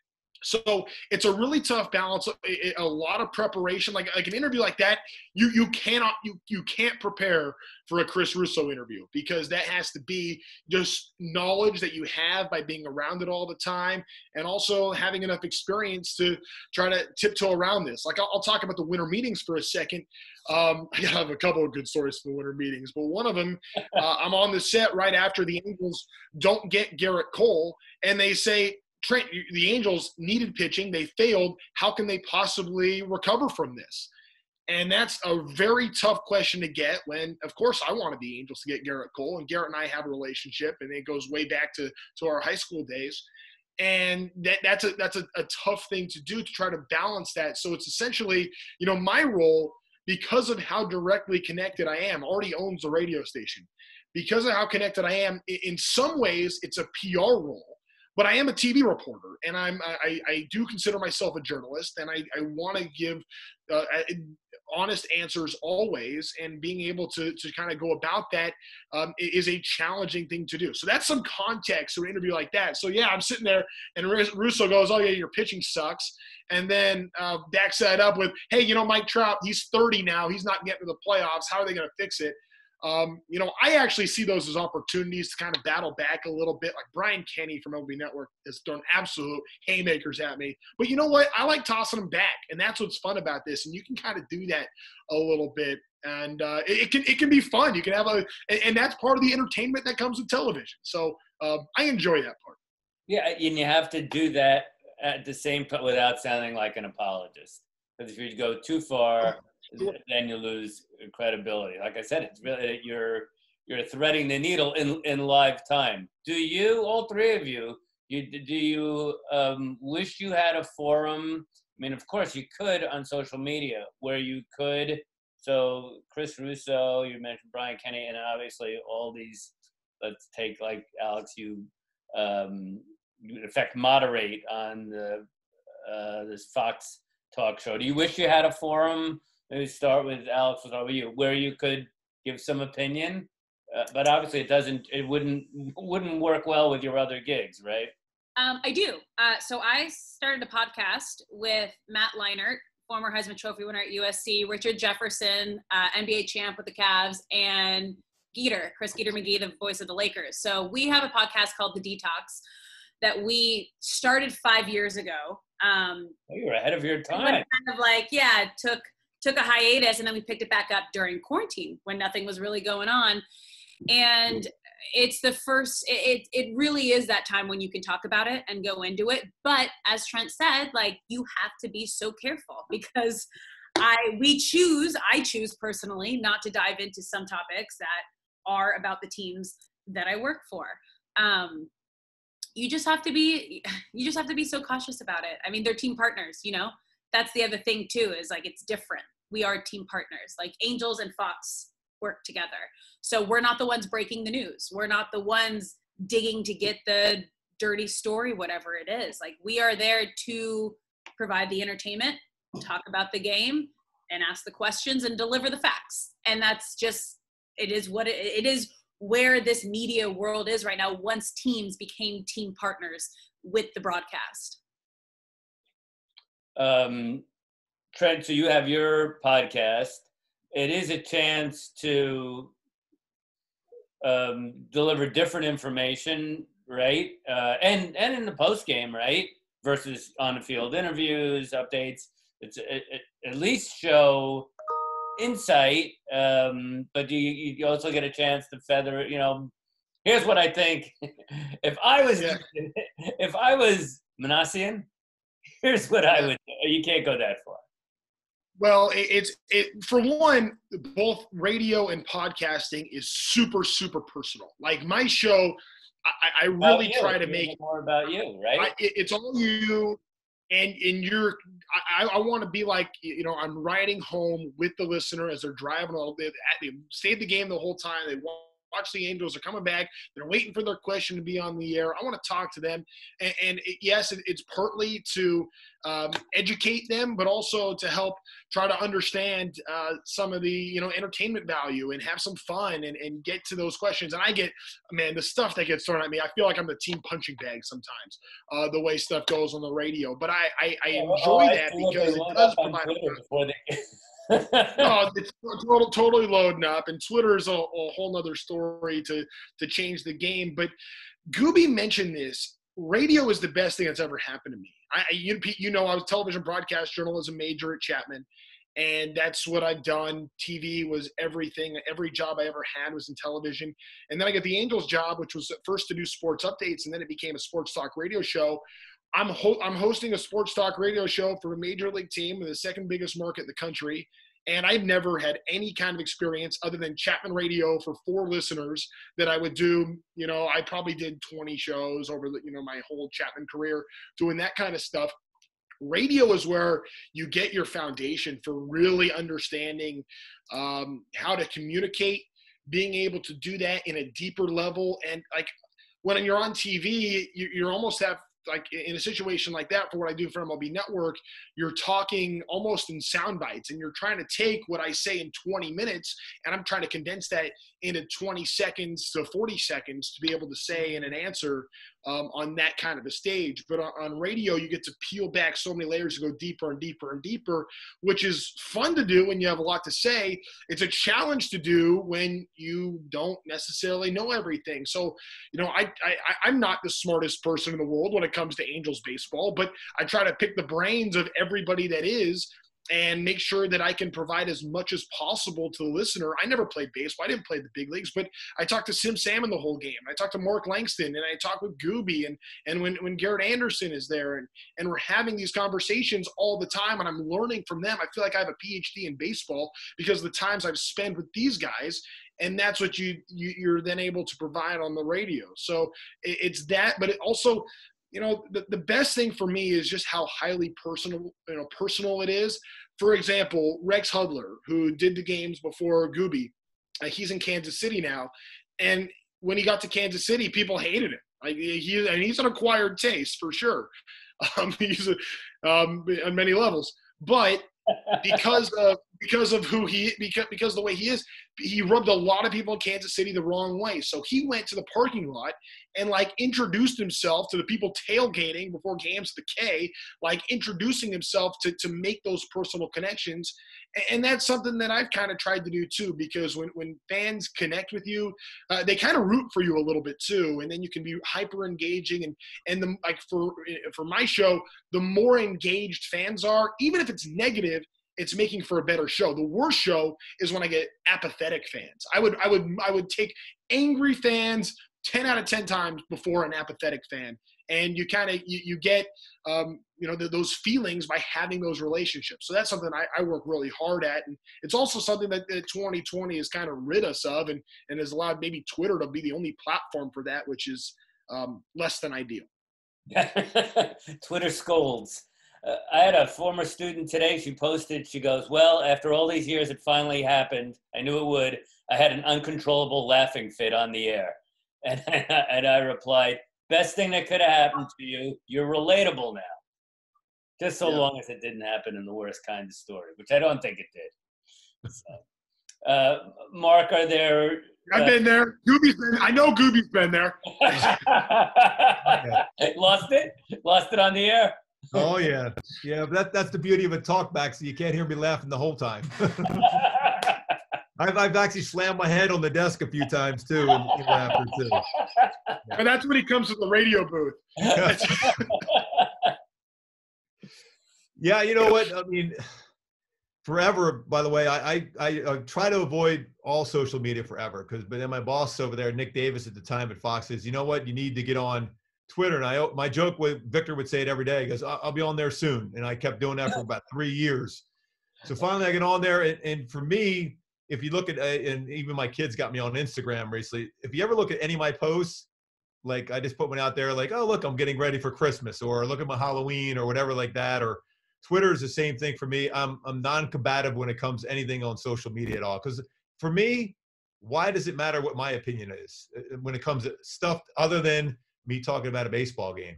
That's, I feel that that's my expertise, is talking baseball. I mean, if you were talking the stock market, I probably wouldn't do real well, or other sports maybe, but other things in life, I mean, there's no reason why I feel that my opinion is worth getting in an argument with. So that's why and I get criticized for this, is why you have such, you're always so positive, and you're this and that.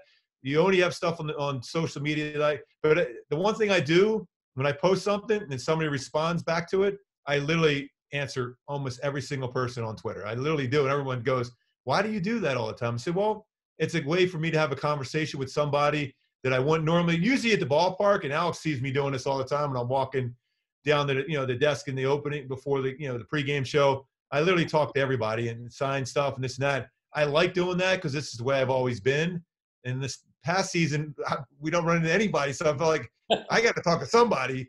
That's when my wife and kids go, Dad, why do you talk so much? I said, well, I'm hoping that somebody answers me back at some point. That's why, on social media, that's why I always do, I'll put out, whatever, even about Perry, being our new GM. And everyone's like, well, what do you think about him? I said, well, this is what I think about it, because I've known him since he was a little kid. He was a bat boy. And his dad was my visiting clubhouse manager. So I've known him, not like we were best of friends, but I knew him because I remember him being there, but I knew his dad very well. So I always joke around, there's always some connection at some point or another where you're connected with somebody. So getting back to that original thing, I just don't feel my opinion is worth, I'm definitely not a narcissist, that's for sure. So I don't think my opinion really matters a whole lot. So there's no reason for me to get combative on that part, other than you can look at all my posts, and there's enough of them out there that it's always about, hey, we got a game coming up, or just, having fun with something else. Because that's,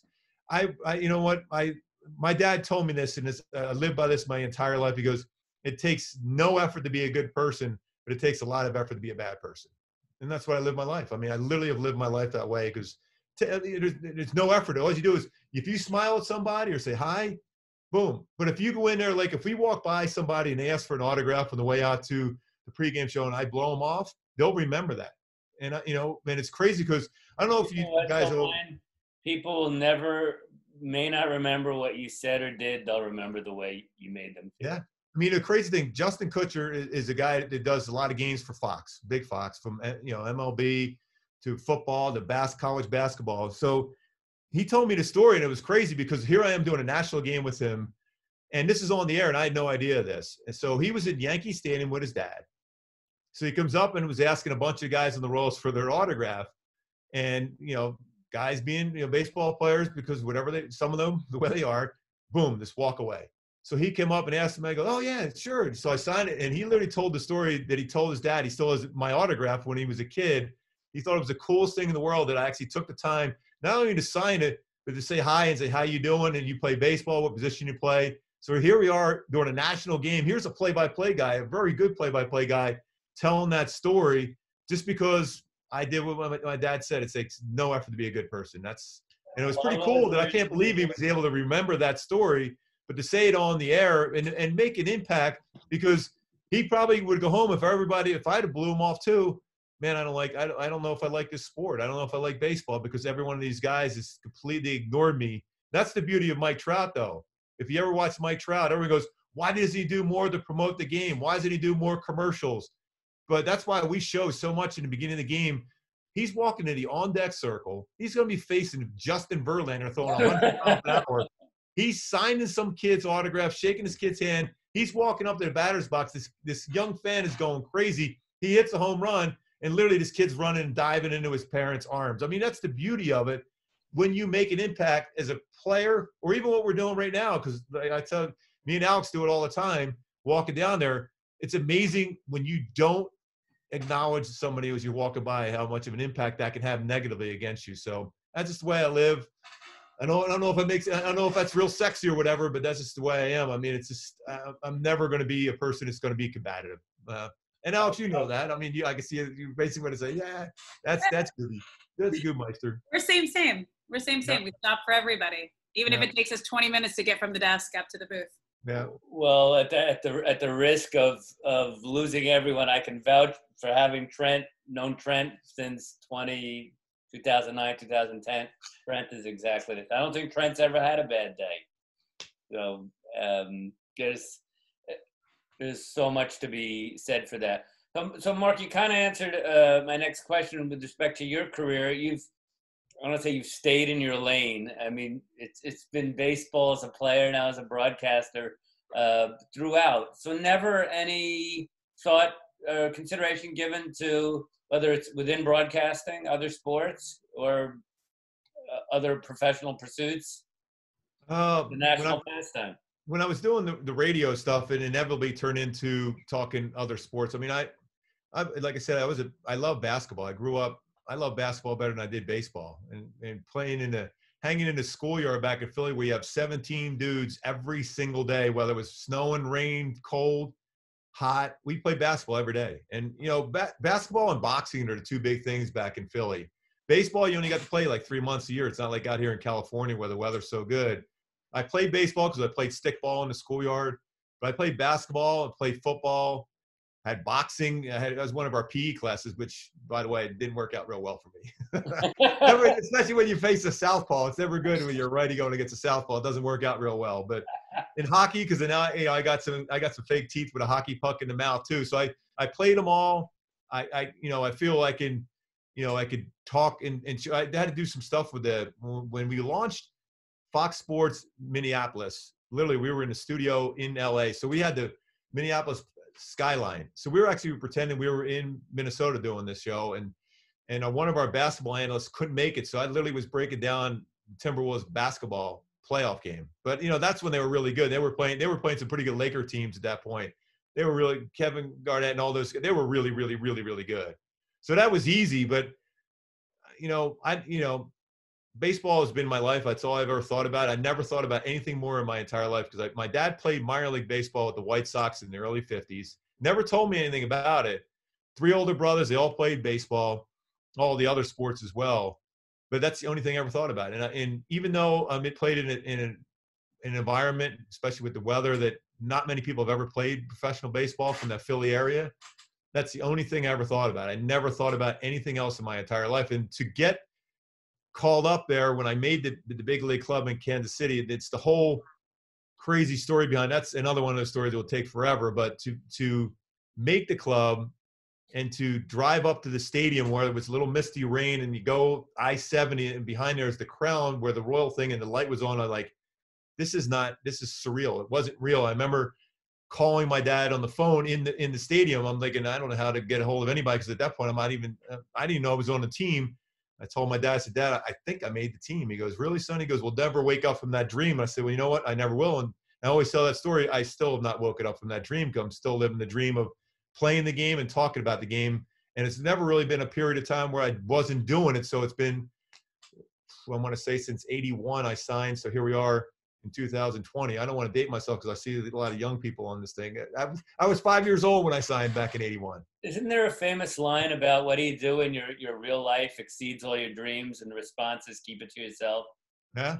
It's a line from a famous movie. Trent, you and Alex. So you both actually varied sports. Would you ever, and Alex, you do, obviously, that we mentioned the show on USA, Ninja versus Ninja, and doing some E. But would you, is sports, you know, for the foreseeable future, or do you see other formats? I mean, sports have always been my life. I played sports year round from, I think, the moment you were allowed to. I think it was 5 years old was like ASO and Little League and swimming and surfing and volleyball. And then I did theater, I did dance. I was a very active kid. The craziest part is I never grew up watching TV and then I ended up on TV. Like, I didn't know who any of the people were on TV because I was always out either playing sports, or I had practice, or I was doing my homework, or I was at theater, or I was at auditions. Like, I was just constantly doing things. I love to be active. I love trying new things. I love entertainment. California, right? Born and raised Manhattan Beach. Yeah. Yeah. So I started doing theater, and I was doing like plays and extra work and all the acting stuff when I was like 11, 12. So I was just always performing, and then I was doing sports. So it was just, it always kind of went hand in hand with the entertainment side. And then just sports were what I loved. It's what I did. That was my family. That was where I got my aggression out, where I learned about teamwork, where I learned when they tell you you're not going to be starting, you just kind of have to push through and figure out how to make it. I mean, sports have taught me more than I could ever imagine, but I'm an extremely creative person. I love writing. I love writing shows, love writing poetry, love performing, love doing everything. But I love to also live in the moment and where I'm at right now and really focus on being in the moment. So when everyone asks that question, where do you see yourself in 5 years? I'm like, I have no idea. I didn't even think I would be here. Like, I didn't even think, this wasn't like, oh, I'm going to work for Fox. I'm going to do baseball. I'm going to do this. It was like, oh, this seems fun. I'm done with school. Oh yeah, no, I like sports. I like asking questions. Oh, I like doing that. Like, oh yeah, I should go to a hosting academy. It was like, I said yes to everything, which was like a huge thing I learned in improv. After I graduated, I also did the Groundlings, which I'm going to tell you, doing improv for broadcasting is like one of the best things you can ever do. It teaches you to think on your feet, don't overthink it, and you just have to react. Yes, and that was kind of the way I kind of lived my life, was say yes to every opportunity, see if you like it, figure it out, and then kind of move on. Trent, I know you to be a citizen of the world. Just to say, you're interested and interesting in what goes on beyond the baselines and other sports arenas. Have you ever considered, or down the road, venturing out, whether it's in this field or even first the thought, leaving media, leaving broadcasting? No, because I still love, I mean, yes and no. No in the sense that I still love the way sports are done. When you go, everyone that's in this class, if you've taken, broadcast journalism 101 or broadcast news 1 was the class, and you go through that and you're part of the newscast and you get in that environment and you learn, the news side. And I've been in a newsroom before, and as long as the current culture of news media is how it is, that's not ever something I would be interested in being a part of. However, sports, it doesn't feel that way. Sports is a lot different. And I feel like, sports, at least where we are, is a happy place. And I feel good when I come home from work, and I get excited to go to work. And I hope to be able to maintain that feeling. At some point I have ambitions to do other things outside of sports, but at least for now, that absolutely is the path I want to go. It's interesting that Alex, but that's like so Alex's personality. I mean, in so many ways, she's like a free spirit and wants to do different things. Yeah, this sounds fun. And she's so good and so talented that she's risen and done just incredible things. And we're all like, I'm so happy for her and the job that she's done. And she's really, really good. For me, I always kind of, I don't know if it's good, bad. I've put timelines on myself. And I don't know if maybe, people in this class maybe feel that same way. I read a book. I read Jim Nance's book several years ago. And, he's like, well, I really felt like I needed to be networked by the time I'm 35. Well, and then there's a lot of pressure that, I'm in LA and, I'm 28 years old, and 30 seems really old. And it also seems really close. And I look at across town, I see Joe Davis with the Dodgers and Alex Faust and the job that he has done with the Kings on TV, and Noah Eagle at 23 gets hired to be the Clippers play-by-play guy.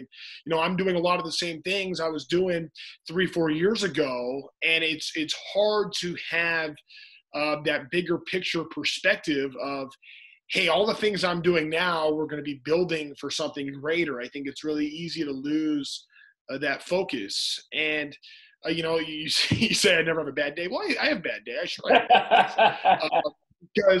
Because there's times where you think, man, I'm watching guys on TV. I'm like, oh man, I don't know how I could ever do that. These guys are so good, so talented, and my resume is not as good as their resume. But when you compare yourself to other people, you have a tendency to get in trouble, and then you kind of do some things. We're like, no, you have some confidence. Yeah, I can hold my own. I know what I'm doing. I can do this. So you do those things, and you understand that you are constantly improving, and like I'm hoping that 10 years from now, I'm telling the story about how this radio career was the best thing that's ever happened for me to help my television career. I hope that's the story I'm telling 10 years from now. But you never know how things go. I love where I am. I'm excited about what I get to do. I absolutely love it. So it's hard to leave a situation like that. Well, I have play-by-play. Both you and Alex have pulled off the miracle. You've managed to stay in Southern California, right? Yeah. Really Never left. It was my first job with the Angels. Was my first job. I remember I went in for a different audition too. I went in for a different interview this is another weird story if we have time for it. But the way I got in with Fox was, again, this was my first year out of college. I was bartending at off hours at night at Sharky's in Manhattan Beach, living at my parents', going to the hosting school, basically building a reel, going to auditions during the day. And it just so happened I was working on a Wednesday afternoon. There were 2 people at the bar. I strike up a conversation with one of the guys talking about how I want a Canon 7D for my birthday. And this guy behind me goes, oh, I highly recommend the Canon 7D. I was like, oh, what do you do? He's like, oh, I'm a producer at Fox College Sports. I was like, oh, great. I want to start working at Fox Sports. He's like, huh, okay. Usually people need an audition. I was like, even better. I've got a show idea for you. Like, what's your show idea? I was like, the incredible standouts in Major League Soccer. He's like, you got a script for me? I was like, no, but I can get you a script. Handed me his card. He goes, call me when you get a script. Never written a script in my life. I call my buddy who's a manager. I'm like, Peter, send me all the scripts you can. I don't know what to do. I know I have the premise. I know I have Omar Gonzalez, who's a friend of mine. He just won, I think it was Defensive Player of the Year, Rookie of the Year on the Galaxy. It's when they had David Beckham on the team, and I had this whole thing planned out. So he sends me a bunch of scripts. He's at Brillstein Entertainment. So he repped Brad Pitt, all these high-up people in the actor world. And I'm putting this whole show idea together. I'm like, I need the cherry on top. What's the cherry on top? I already have, we're going to go to his practice facility. We're going to see him practice. We'll talk to Bruce Arians. We'll see David Beckham. We'll see him there. We'll go to his house. We'll get a tour of his house. We'll go eat somewhere, but then we need something big. And I'm on the phone with him, and he goes, hold on, someone's on the other line. My client's throwing out the first pitch of the Cubs. I was like, oh my gosh, light bulb. Do you know anyone at Dodgers? He's like, I do. I'm like, can you get Omar to throw out the first pitch at Dodgers? He's like, let me call. Literally got it 10 minutes later, got Omar to throw out the first pitch. I put it in my script. I call Max up. I go, Max, I got the script for you. I send it to him. 2 days later, he calls me. He goes, okay, I'm going to shoot this pilot for you for free. I was like, wait, what? Like, yeah. 2 days after we shoot the pilot, he goes, okay, I'm producing the World University Games in China, which is basically like the college Olympics. I want you to come and be my reporter. I was like, oh, okay. Literally quit Sharkies the next day, got ready to go to China for a month. While I'm in China, I get a call from Fox Sports West asking if I want to audition to be a Fox Sports girl. And I personally knew that it wasn't something that I wanted to do, but you never know who you can meet in an interview. So you always say yes. You always say yes to the opportunity and the interview. So I go in for the interview. I do crazy research. I look at all of their other Fox Sports, Detroit girls, Fox Sports, wherever their girls were. And I made a PowerPoint presentation of what they were doing well and what they needed to do better to appeal to the LA fan. Being an LA-based person, how you're going to get there. And I remember it was Lindsay, who's now our GM, Whitney, who was in charge of social media, and Tom Fewer, I think, was there. And they all just kind of sat back and was like, wait, what? You came in with a PowerPoint presentation to tell us how to put all this? Okay. Didn't hear anything for 4 months. I was like, I blew it. Yep, they didn't like it. Wasn't good enough. Apparently, my audition tape went around the Angels. They were looking for a new host for Angels Weekly at that exact time. And I get a call 4 months later, hey, can you come in for a meeting after the new year? I was like, okay, maybe I didn't blow it. Go in, and they asked, would you be interested in one of our other properties? I'm like, what's a property? What do you mean by that? They're like, would you like to host? Not afraid to ask a question. Yeah. Would you like to be the host of Angels Weekly? It's like, yeah, dream job. What? And then that happened. And that was kind of like my foot in to Angels.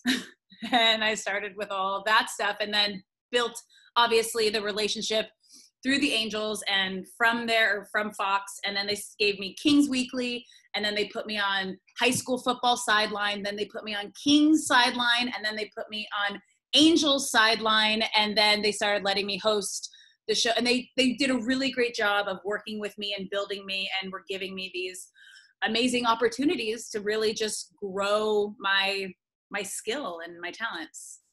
That's how I got in with Fox. You mentioned the Kings, and Rachel's had a question for a while, so I want to follow on that. So just what is, you've been working for them, what do you do for them, and just what the whole hockey, I guess, experience, working for a hockey team, working with hockey players? Yeah, I mean, the thing is like, I grew up, obviously, in Manhattan Beach. My best friend's dad has been the doctor of the Kings since I can remember. He was the doctor for the Kings, Lakers, Dodgers, Dr. Melman. So I grew up kind of like around that whole group. And they all live here. They're my neighbors. Like, I literally walk down the street and I'll see the players walk around. So that part's really different when you're living in the same town, and this is my hometown with all the players. Like, I'll see them out at the restaurants. I'll see them. So you kind of create it was a different relationship than hockey was with baseball, because they are like in my real personal life around here. But the cool thing, obviously the rink, was like a 10-minute drive. So you're there every day, but it's different. I always say this to people with hockey and baseball. Hockey, you get 10 minutes allotted where you can go into the locker room, and that's the only time you're going to get to talk to the players that day, either after practice or after the game. And they do not want to be in there, and they do not want to talk to you. So a good amount of the time, there already are going to be cleared out by the time you get in there, and they're going to have to pull someone out for you. When you're covering baseball before COVID, you're hanging out in the dugout with the guys who were just there warming up for 3 hours potentially. And you can just grab them and build those relationships and build those conversations. So that was kind of that's the biggest difference between covering hockey and covering baseball. Baseball, you're able to build those work relationships on your own on the field. Hockey was a little different, but I had a little bit of an upper hand just because I got to meet the guys around town because they were here and they got comfortable with me that way. But you only get a really small amount of time to talk to these guys, and it's very controlled. So that's the biggest, I guess, in that sense of covering the two teams. But I mean, my first year covering Angels and Kings was 2014, and it was like the most magical year ever. Kings won the Stanley Cup, Angels won the AL West. So it was like, here you go, first year, a lot of great things happening. And then you're like 22 a lot of partiers. And then you go to like the whole polar opposite end, and you're like, okay, I have to figure out how to come up with a story and a question for a team that just is not doing well. And how many times can I spin or ask the same question or a different thing in a different way? But then also, as both Trent and Gooby mentioned, keeping it upbeat and keeping it positive, because you want to keep the fans engaged. Like I said before, this is entertainment. You are inviting these fans, or the fans are inviting you into their house and onto their couch. They want to be entertained. They want to hear good things and see hope and feel that there is a chance, whether it's today or next week or down the road. So you have to kind of be that beacon of hope and that liaison between the players, the team, and the fans. Gang, we're going to have Alex and Trent and Mark just for maybe another 10, 15 minutes or so. So if you have any questions, please get them in. So we talked at the start. I mean, there's a vested interest in the team doing well. I mean, it's better all the way around. Mark, being first as a player, I mean, describe those, that difference. I mean, what is it like? And then also now as a broadcaster, what's it like when the team is good, and how did it affect what you do? When the team does struggle. Yeah, go back to my first 2 years. Like I said, we made the playoffs, lost against the Tigers. Next year, we go to the World Series and win it. So here, first 2 years in the big leagues, playoffs and World Series. And we were still pretty good. That's when we ran into all those really good Oakland A's team with Canseco, McGuire there in the late 80s and early 90s. And all of a sudden, it went from a team that was really, really good, because the Royals were great for years, and even in the 70s. I mean, every year they were in the playoffs. Then they went to this drought where we were really bad. And it was really tough to go into a locker room knowing that there was a good chance you were going to lose. I remember Bob Boone, who was a manager for our club there. He was a former Angel. He was a really, really good catcher. And he came up to me one point. He goes, you know what? You can't worry about wins and losses, because the way we're playing right now, there's a pretty good chance you're going to lose the game. But if you go in 7 or 8 innings or 9 innings every single time out, your teammates will respect you more than anything you could imagine. So you were going to fight for them every day. And as a pitcher, boy, it's tough, because when, as a position player, you could be 0 for 4 one day. Next day you go 2 for 4. Next day after that, 3 for 4. You're always fine. But as a pitcher, when the loss goes in your underneath your column, in your name every single time. So either wins or losses. That's the beauty, I thought, of pitching, because it's like a quarterback in football. The game is won or lost by you. And there's a lot of pressure on that.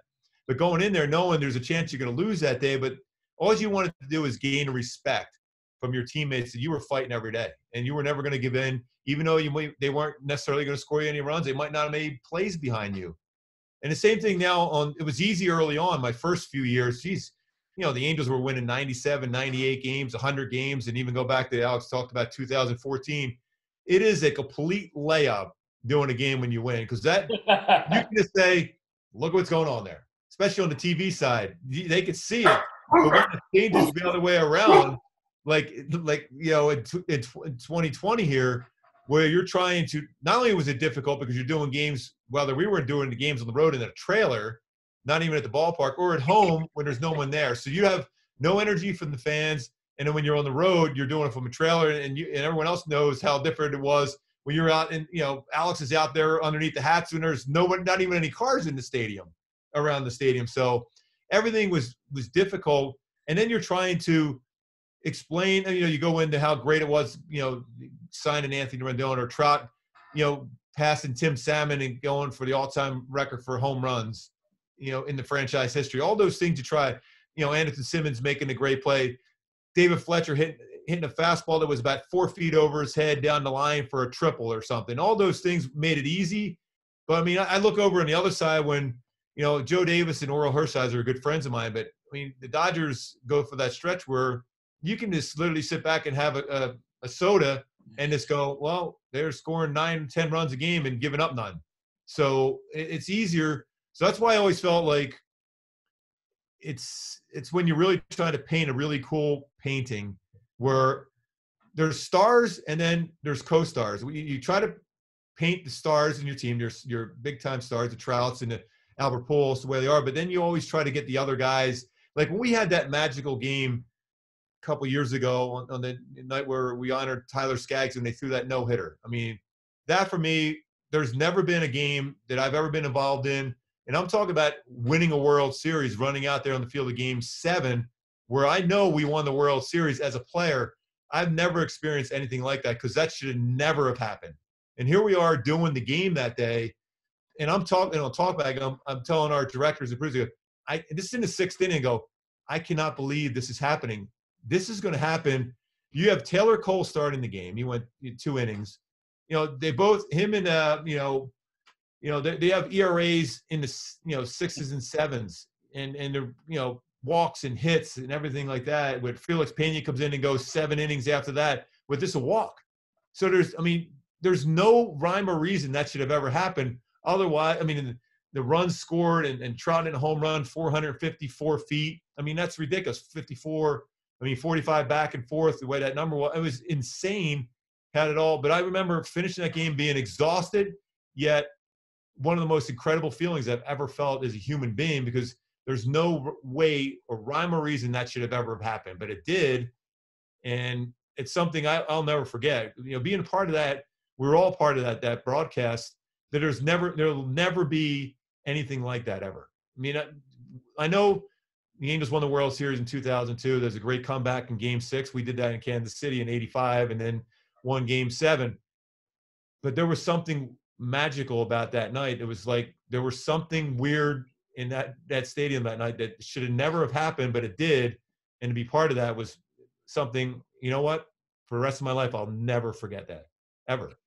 As you're talking about it, I'm covered in chills. Like every time I hear someone talk about it, I'm covered in chills. And just to put it into perspective, I was in France that Sunday covering the U.S. women win the World Cup, got back, and that was my first baseball game back on Friday, was when we were honoring Tyler Skaggs. And I would say, hands down, it was the most magical game. I was in tears at the end. I think everyone was in tears. All the players were in tears. Like, it was just, there was a feeling in a sense that I don't think anybody could describe unless you were there. Like, it's hard to describe. It just, you felt the magic of sports, really, and how it can not only bring a team together, but it can bring families together. It can bring cities together. I saw even at the World Cup how it can bring countries together. But that night was just, it's like, even thinking about it, my whole body gets chills. Like you felt a presence, whatever you believe in, whatever anything is. Sure. Even all the players, every single player cried and said they felt that he was there. Well, I bet longtime fans and people of the team, look, the Angels are a star-crossed franchise, right? Tyler Skaggs was the most recent tragedy. Yeah. They've had more than their share. Yeah. Nick Adenhart as well. I remember I'm doing the game with Rory Marcus, who was a fantastic play-by-play announcer himself, who we lost. It's going to be in January. It'll be 12 years now. We were doing a game, and I remember Nick Adenhart walking off, and I remember exactly saying this line. I go, he's made it. He's ready to be the player we all expect him to be. And then, boom, 5 hours later, we get the call that he's gone. That was crazy. But, I mean, he was a great, great kid. I mean, a great kid. But, those things, I mean, that's the thing, and that team, when you look back, they rallied behind Nick. And that's when that whole magical run they had to the postseason. Jared Weaver, every time touching that wall where Nick's number was at every single game, and then doing his initials on the back of the mound the rest of his career, naming his first son Aiden after him. So it's a family. I mean, that's why I always say with this group we have right here, from Trent, Alex, Victor, Langer, Terry Smith, Tim Salmon, GA, Patrick O'Neill, Ken French, Jose Mota. It's a family. And that's the thing I've always felt in the baseball world when I was playing. It's a family. Mm-hmm. And this is a family too. And I think that's the biggest thing, because everyone likes each other. Not everyone's stepping over each other, because in this world, TV world, one thing I did notice early on, man, it's a vicious world. And you know what? Would be. But the thing is that I've noticed here that when I first started, when I was on the network side on Fox Sports Net, you could feel it. On this side, I don't know what it was. I never felt it. It felt like I was playing again. It was a family again, where I wasn't concerned about it. And you work a lot better when you don't look over your shoulder, because even though you shouldn't do that, you should have enough confidence in yourself. You just don't feel that sometimes everyone has your best interest at heart. But this group right here, I firmly believe everyone has the best interest at your heart every time. Well, I don't care what you do, if you can find a place like that where you make your living, you're pretty fortunate. Yeah, oh yeah. I mean, that's, like I said, there's a lot of cutthroats out there, man. I'll tell you what. But this, I honestly, I mean, I don't lie. I usually don't talk unless I'm telling, exactly how I feel, or I'm telling the truth. That this is a group that's really, really cool. Like I said, I would go to battle for them any day. And I mean, I even go to our people in the truck, the men and women in the truck, and and our bosses, we always feel they got our back. But that truck, because every day, and Alex knows this, and same thing with you, Trent. Every day we went to the field this past season, I remember like chewing on my fingernails, thinking, if one person tests positive for COVID, we're done. Oh, that's it. That's it. And it happened. It happened at one of the other broadcasts, and it's happened at Fox. One person, they don't tell you who, on the Fox college football crew, someone tested positive. No one could work for 2 weeks. Yeah. Someone on NFL tested positive. They weren't allowed to work for a week and a half. So it's just, and you don't know if it's like hair, makeup, crew, producer, talent, anybody. Like, you affect everybody right now. It's so great. It was amazing. I was talking to our bosses just the other day about this. I'm like, our entire crew really had everyone's back, because we kept our distance. We had our masks. We did our hand sanitizer. We did everything imaginable to make sure we were going to. We all wanted to work. Let's not lie about it. We all wanted to work, because it's what we do. But we knew that selflessness about it too. You're all relatively young and healthy. You're doing it for the collective. Yeah. I mean, and we're used to. We go in the trucks, we mess around with each other, joke around. We knew we couldn't go in there. We knew we were doing everything via text and everything else. So it was, even though we're 10 feet from each other, we're texting each other, which was really, really weird. But we knew as a group, we had to do these sacrifices to make sure we were there every day. And I mean, that was, to be able to do that. I mean, the Angels were great too. I mean, when you think about it, they had no stoppages at all. I mean, they had some guys early in camps that had COVID, were tested positive. But as far as once the season started, it was pretty amazing. And our entire group, not one. I mean, not once. That's pretty good, because the production, and everyone listening on this class here tonight, the production group is pretty large. I mean, it is a large group from everything that goes involved in a TV broadcast. Yeah, in close quarters. I was thinking, Trent, there might be a little bit of upside into the environment we're in now, is that normally, and you'd be my point person, I'd be pestering you following this class for the students in the class to go to games, and I can't do that because you're not even going. But when things get back to normal, I'll be pestering. But you have when things get back to normal, we'll bring everybody will come out. You can hang with me through a game. We'll go hang out in the studio, check it out. We'll do that when we get back to normal. Promise. That's a great deal. I mentioned this. I mentioned it in prior classes for you guys. I think a lot of them haven't. Trent is going to a production truck like what does an Angels game is a great experience. And by the way, it's still, because live sports is still, there's still plenty of jobs in there. Those, a lot of those haven't been replaced, but it's really cool environment. So I think, it would be great for them to when things do return. I have a question. I don't know if you guys can hear me, but at all the students, I can see there's like a little bit of chat going on. What do you guys want to do? Do you guys know what you want to do? Do you want to be in production? Do you want to be in broadcast? Do you want to be on camera? Do you want to be a producer? Do you want to be a camera person? Have you guys, are you at the point, I don't know what year you guys are, but what, I can see the chat up. If you want to chat, I don't know if you can unmute or if that's the best way to do it, but I'm curious, like what do you guys want to do? How can we help you kind of figure out what that plan can be. Because right now it's so weird. It's so different. It's not even normal for us. Technical directing. That's cool. Yeah. What else? What's the title of this class? So this class is called Journalism in the 21st Century. So everybody's generally from Dodge College of Film and Media Arts, but can be a different, some are in broadcast journalism, some documentary, maybe even some in one of the film majors. Oh, that's awesome. That technical director stuff is really, really cool because I'm in there watching that as they put that all together, especially when we're doing all our getting ready for the opening and in different segments during the game. It's really, really cool.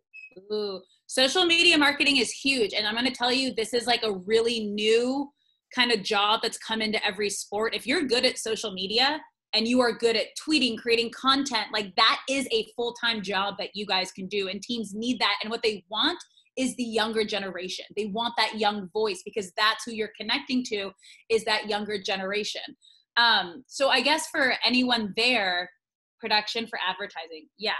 Social media is the new form of advertising right now. And when we started out, when I was starting out, it was kind of like the wild, wild west. No one really knew. The Angels didn't even have like a full-time social media person, but every single team has a social media person, and you can do broadcasting on social media, obviously with everyone going live now. If you know how to do advertising, if you know how to find your target market, if you know how to go after them, create, whether it's a page, your personal page, or an actual work page where you are creating content and you are showing like, here's my resume, look at what I can do. If that's something you're interested in, start now. Build whatever it is. If it's a blog, if it's a social media page that's like your work page, and really just start creating content. This is the time. So once you're ready, you can actually show someone. People want to see examples of your work. And if you feel like you're creative, you feel like you know what you want to go after, now's the time to start to put it together. Yeah, like the Las Vegas Golden Knights, their social media stuff is hilarious on Twitter. Hilarious. It's entertainment. That's what people want. They want to feel good. They want to laugh. When I was with the Kings, their social, I think that was like the first person to really start the edgy social media for like a big franchise. Hilarious. Like they had the best tweets out there. They were calling out other teams. They were really using GIFs in a good way and memes. So just start building a resume. Build like, show them what you got. Why you? What makes you different? What makes you special? Like if that's what you like, start creating it now. For on-air people, a YouTube channel. I mean, it's anything, but you can even do it like you can create an IGTV, a little mini series. Just start building and creating content and just do it. Especially right now, everyone's stuck inside. What if there's funny that you start something about being stuck inside? Just start creating and thinking and building and try to be creative and different. No one knows what's going to happen. Not even us, not even our producers. Like no one knows what's going to happen right now. So we're all kind of in an interesting, but it's an opportunity. Because if you come up with something new, what is going to be that next thing? That could be you. And be positive, because there's enough. I mean, it's human nature. It's nobody's fault. But there's a lot of complacency, even, negative. People have been beat up. We all have. But if you can, we all know what the situation is. It's a matter of, I guess, I don't want to say ignoring that and moving forward. It's refreshing.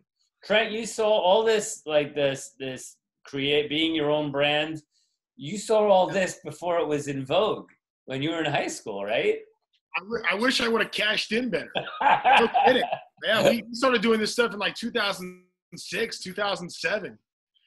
Crazy, but it shows you how you can do it. I mean, everything I did, I still feel like I've never had like a formal job interview.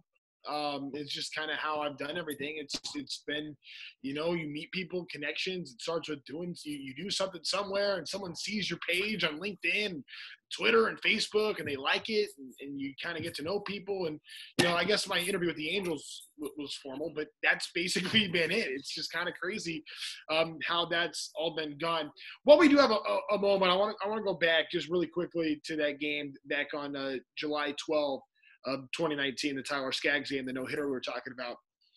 There was a moment there that I think it's important for everybody to remember, because it's so easy to get caught up in the emotions of the game, but at the same time also trying to make sure that you're aware of, forgive me, everything going on in talking about the producer in your ear wanting an answer, wanting this to happen, the timing, and making sure you're getting a commercial break on time. I did an interview with the catcher that night, Dustin Garneau, and while we had begun our interview, you saw the players start to take off their jerseys and place them on the mound. I'm seeing this out of the corner of my eye while I'm talking with Dustin, and I stopped the interview, and I said, Dustin, you need to go be with your team right now. And I think that is something that I don't know how that came. I thought to think that. I think I was just removing myself from being a reporter, but thinking as a person, there's something bigger here. And understanding that human personal connection. I think every listener probably felt the moment better that we took a pause, especially on radio when you can't see what's happening, to truly understand what they were listening to in that time and to understand that personal side of it. Dustin came back to us 2 minutes later, less than that, and we were good. Everything was great.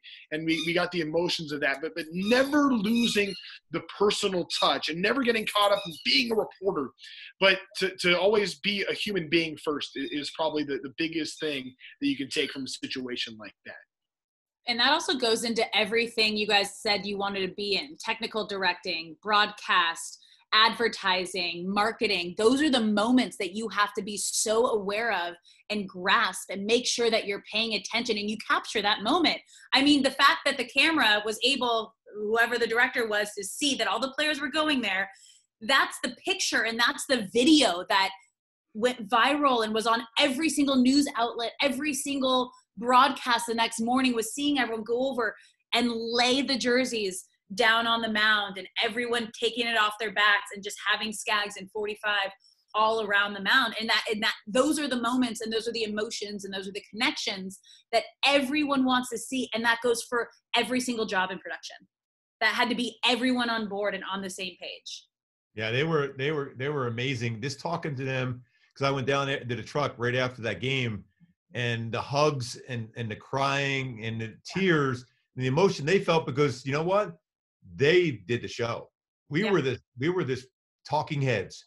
Yeah. They did the show. They did the show because they caught the moments.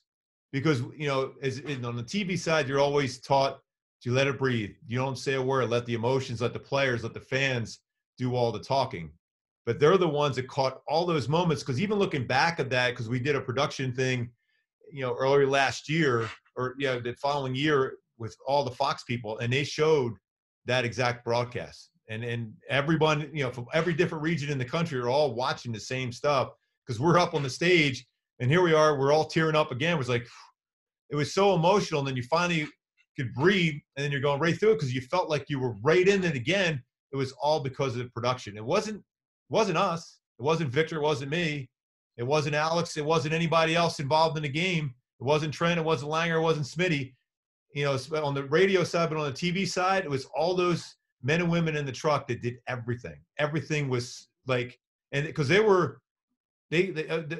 remember the conversation. They were like, "Oh my God, that was something that I'll never forget." And every one of them in unison. I mean, they didn't say at the same time. Not a big scream out from each person goes, "I cannot believe that happened. It was the most amazing thing I've ever been a part of." But they're the reason why it was so amazing. And that's why I said, you're the reason why this thing was so perfect, because you had emotions in the stands. You had emotions with the players. You had the jerseys on there. You had the painting of Tyler in the middle of the mound as well. But everything at that moment, that ground ball, the Rengifo, a little bit of a bobble, we're all like swallowing our tongues thinking, oh my God, is this going to happen? And then boom, it happens. And then you just let it breathe.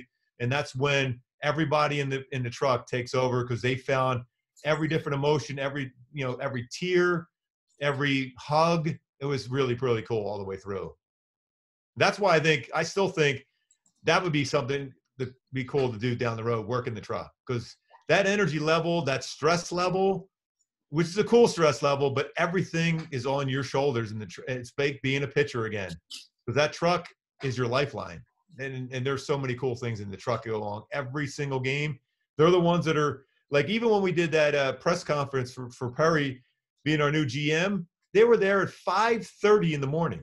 5:30 in the morning. I'm like, what were you guys doing? Well, we were prepping, getting everything ready to make sure our desk or little table we were doing was going to be socially distanced and everyone was going to be safe and this and that.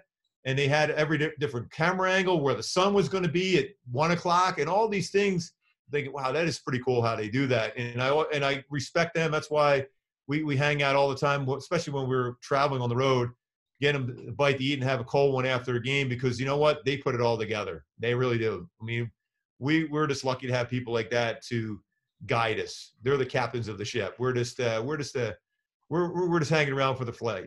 Hey, Mark, I'm thinking when things get back, I'm thinking a really cool, fun segment. You trade places with, say, the technical director or the replay guy for like a half an inning. You know what? That'd be pretty cool. I know that. I might not keep a job after that, though. After that one inning, this would also go viral. Oh, this would be so funny. Yeah, that would. You know what? Because I think when we have one director that always finds reactions in the stands. And my wife said the same thing. Goes, I love when you find reactions where a fan makes a play on a foul ball. That's the cool stuff. I mean, some people, some big producers and directors think, you know what, I don't want that, but people love that. I love it as a fan, because when a fan's making a play, because I went to a lot of games and I never got a foul ball in my entire life, ever.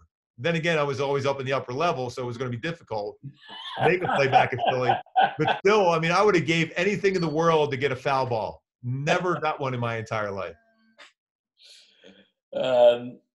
Mark Gubicza, Trent Rush, Alex Curry, thank you all so much for giving us so much time. You guys have any parting questions? All we need is COVID to cooperate. It's going to be a party in that production truck, and Gubicza is going to be technical director. Yes, indeed. Or the Elvis. This could be Alex. You and Trent. You produce the segment. This will be so fun. Like all of a sudden, this strange face is there alongside Victor Rojas, and then Mark's looking at the switcher.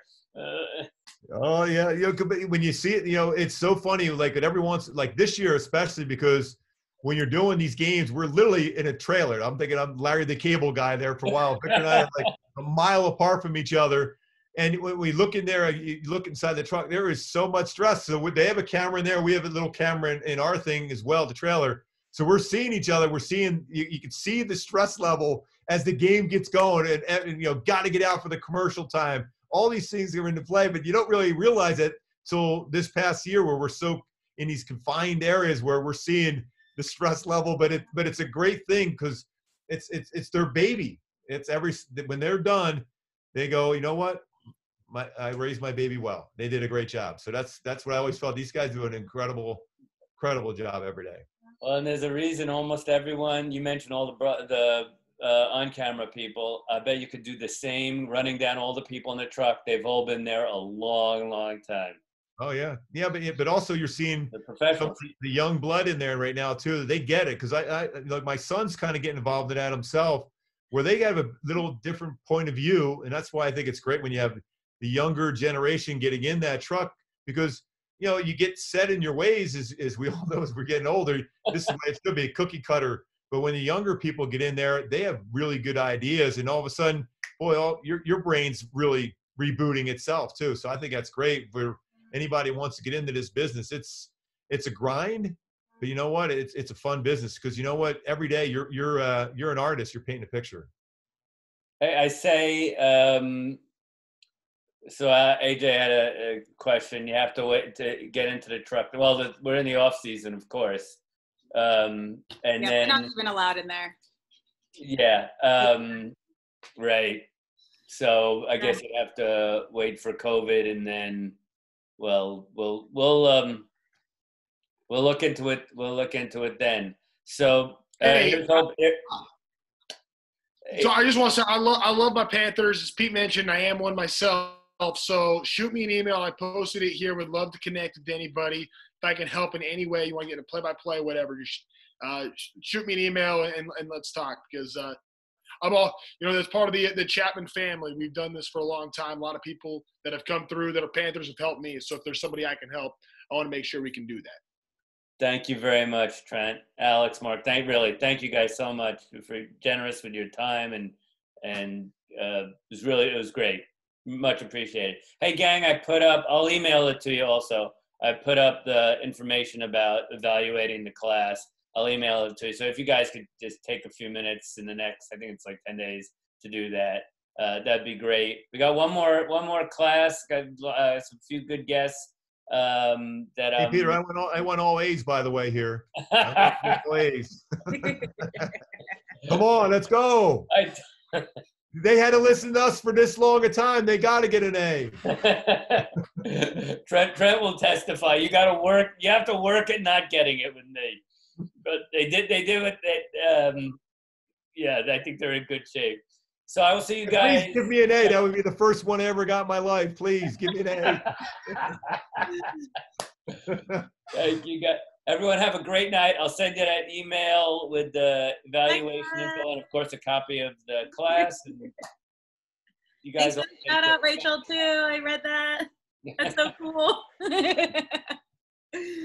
Okay. Everyone have a great night. All right. Good night. Thank you, guys. Thank you. Thanks.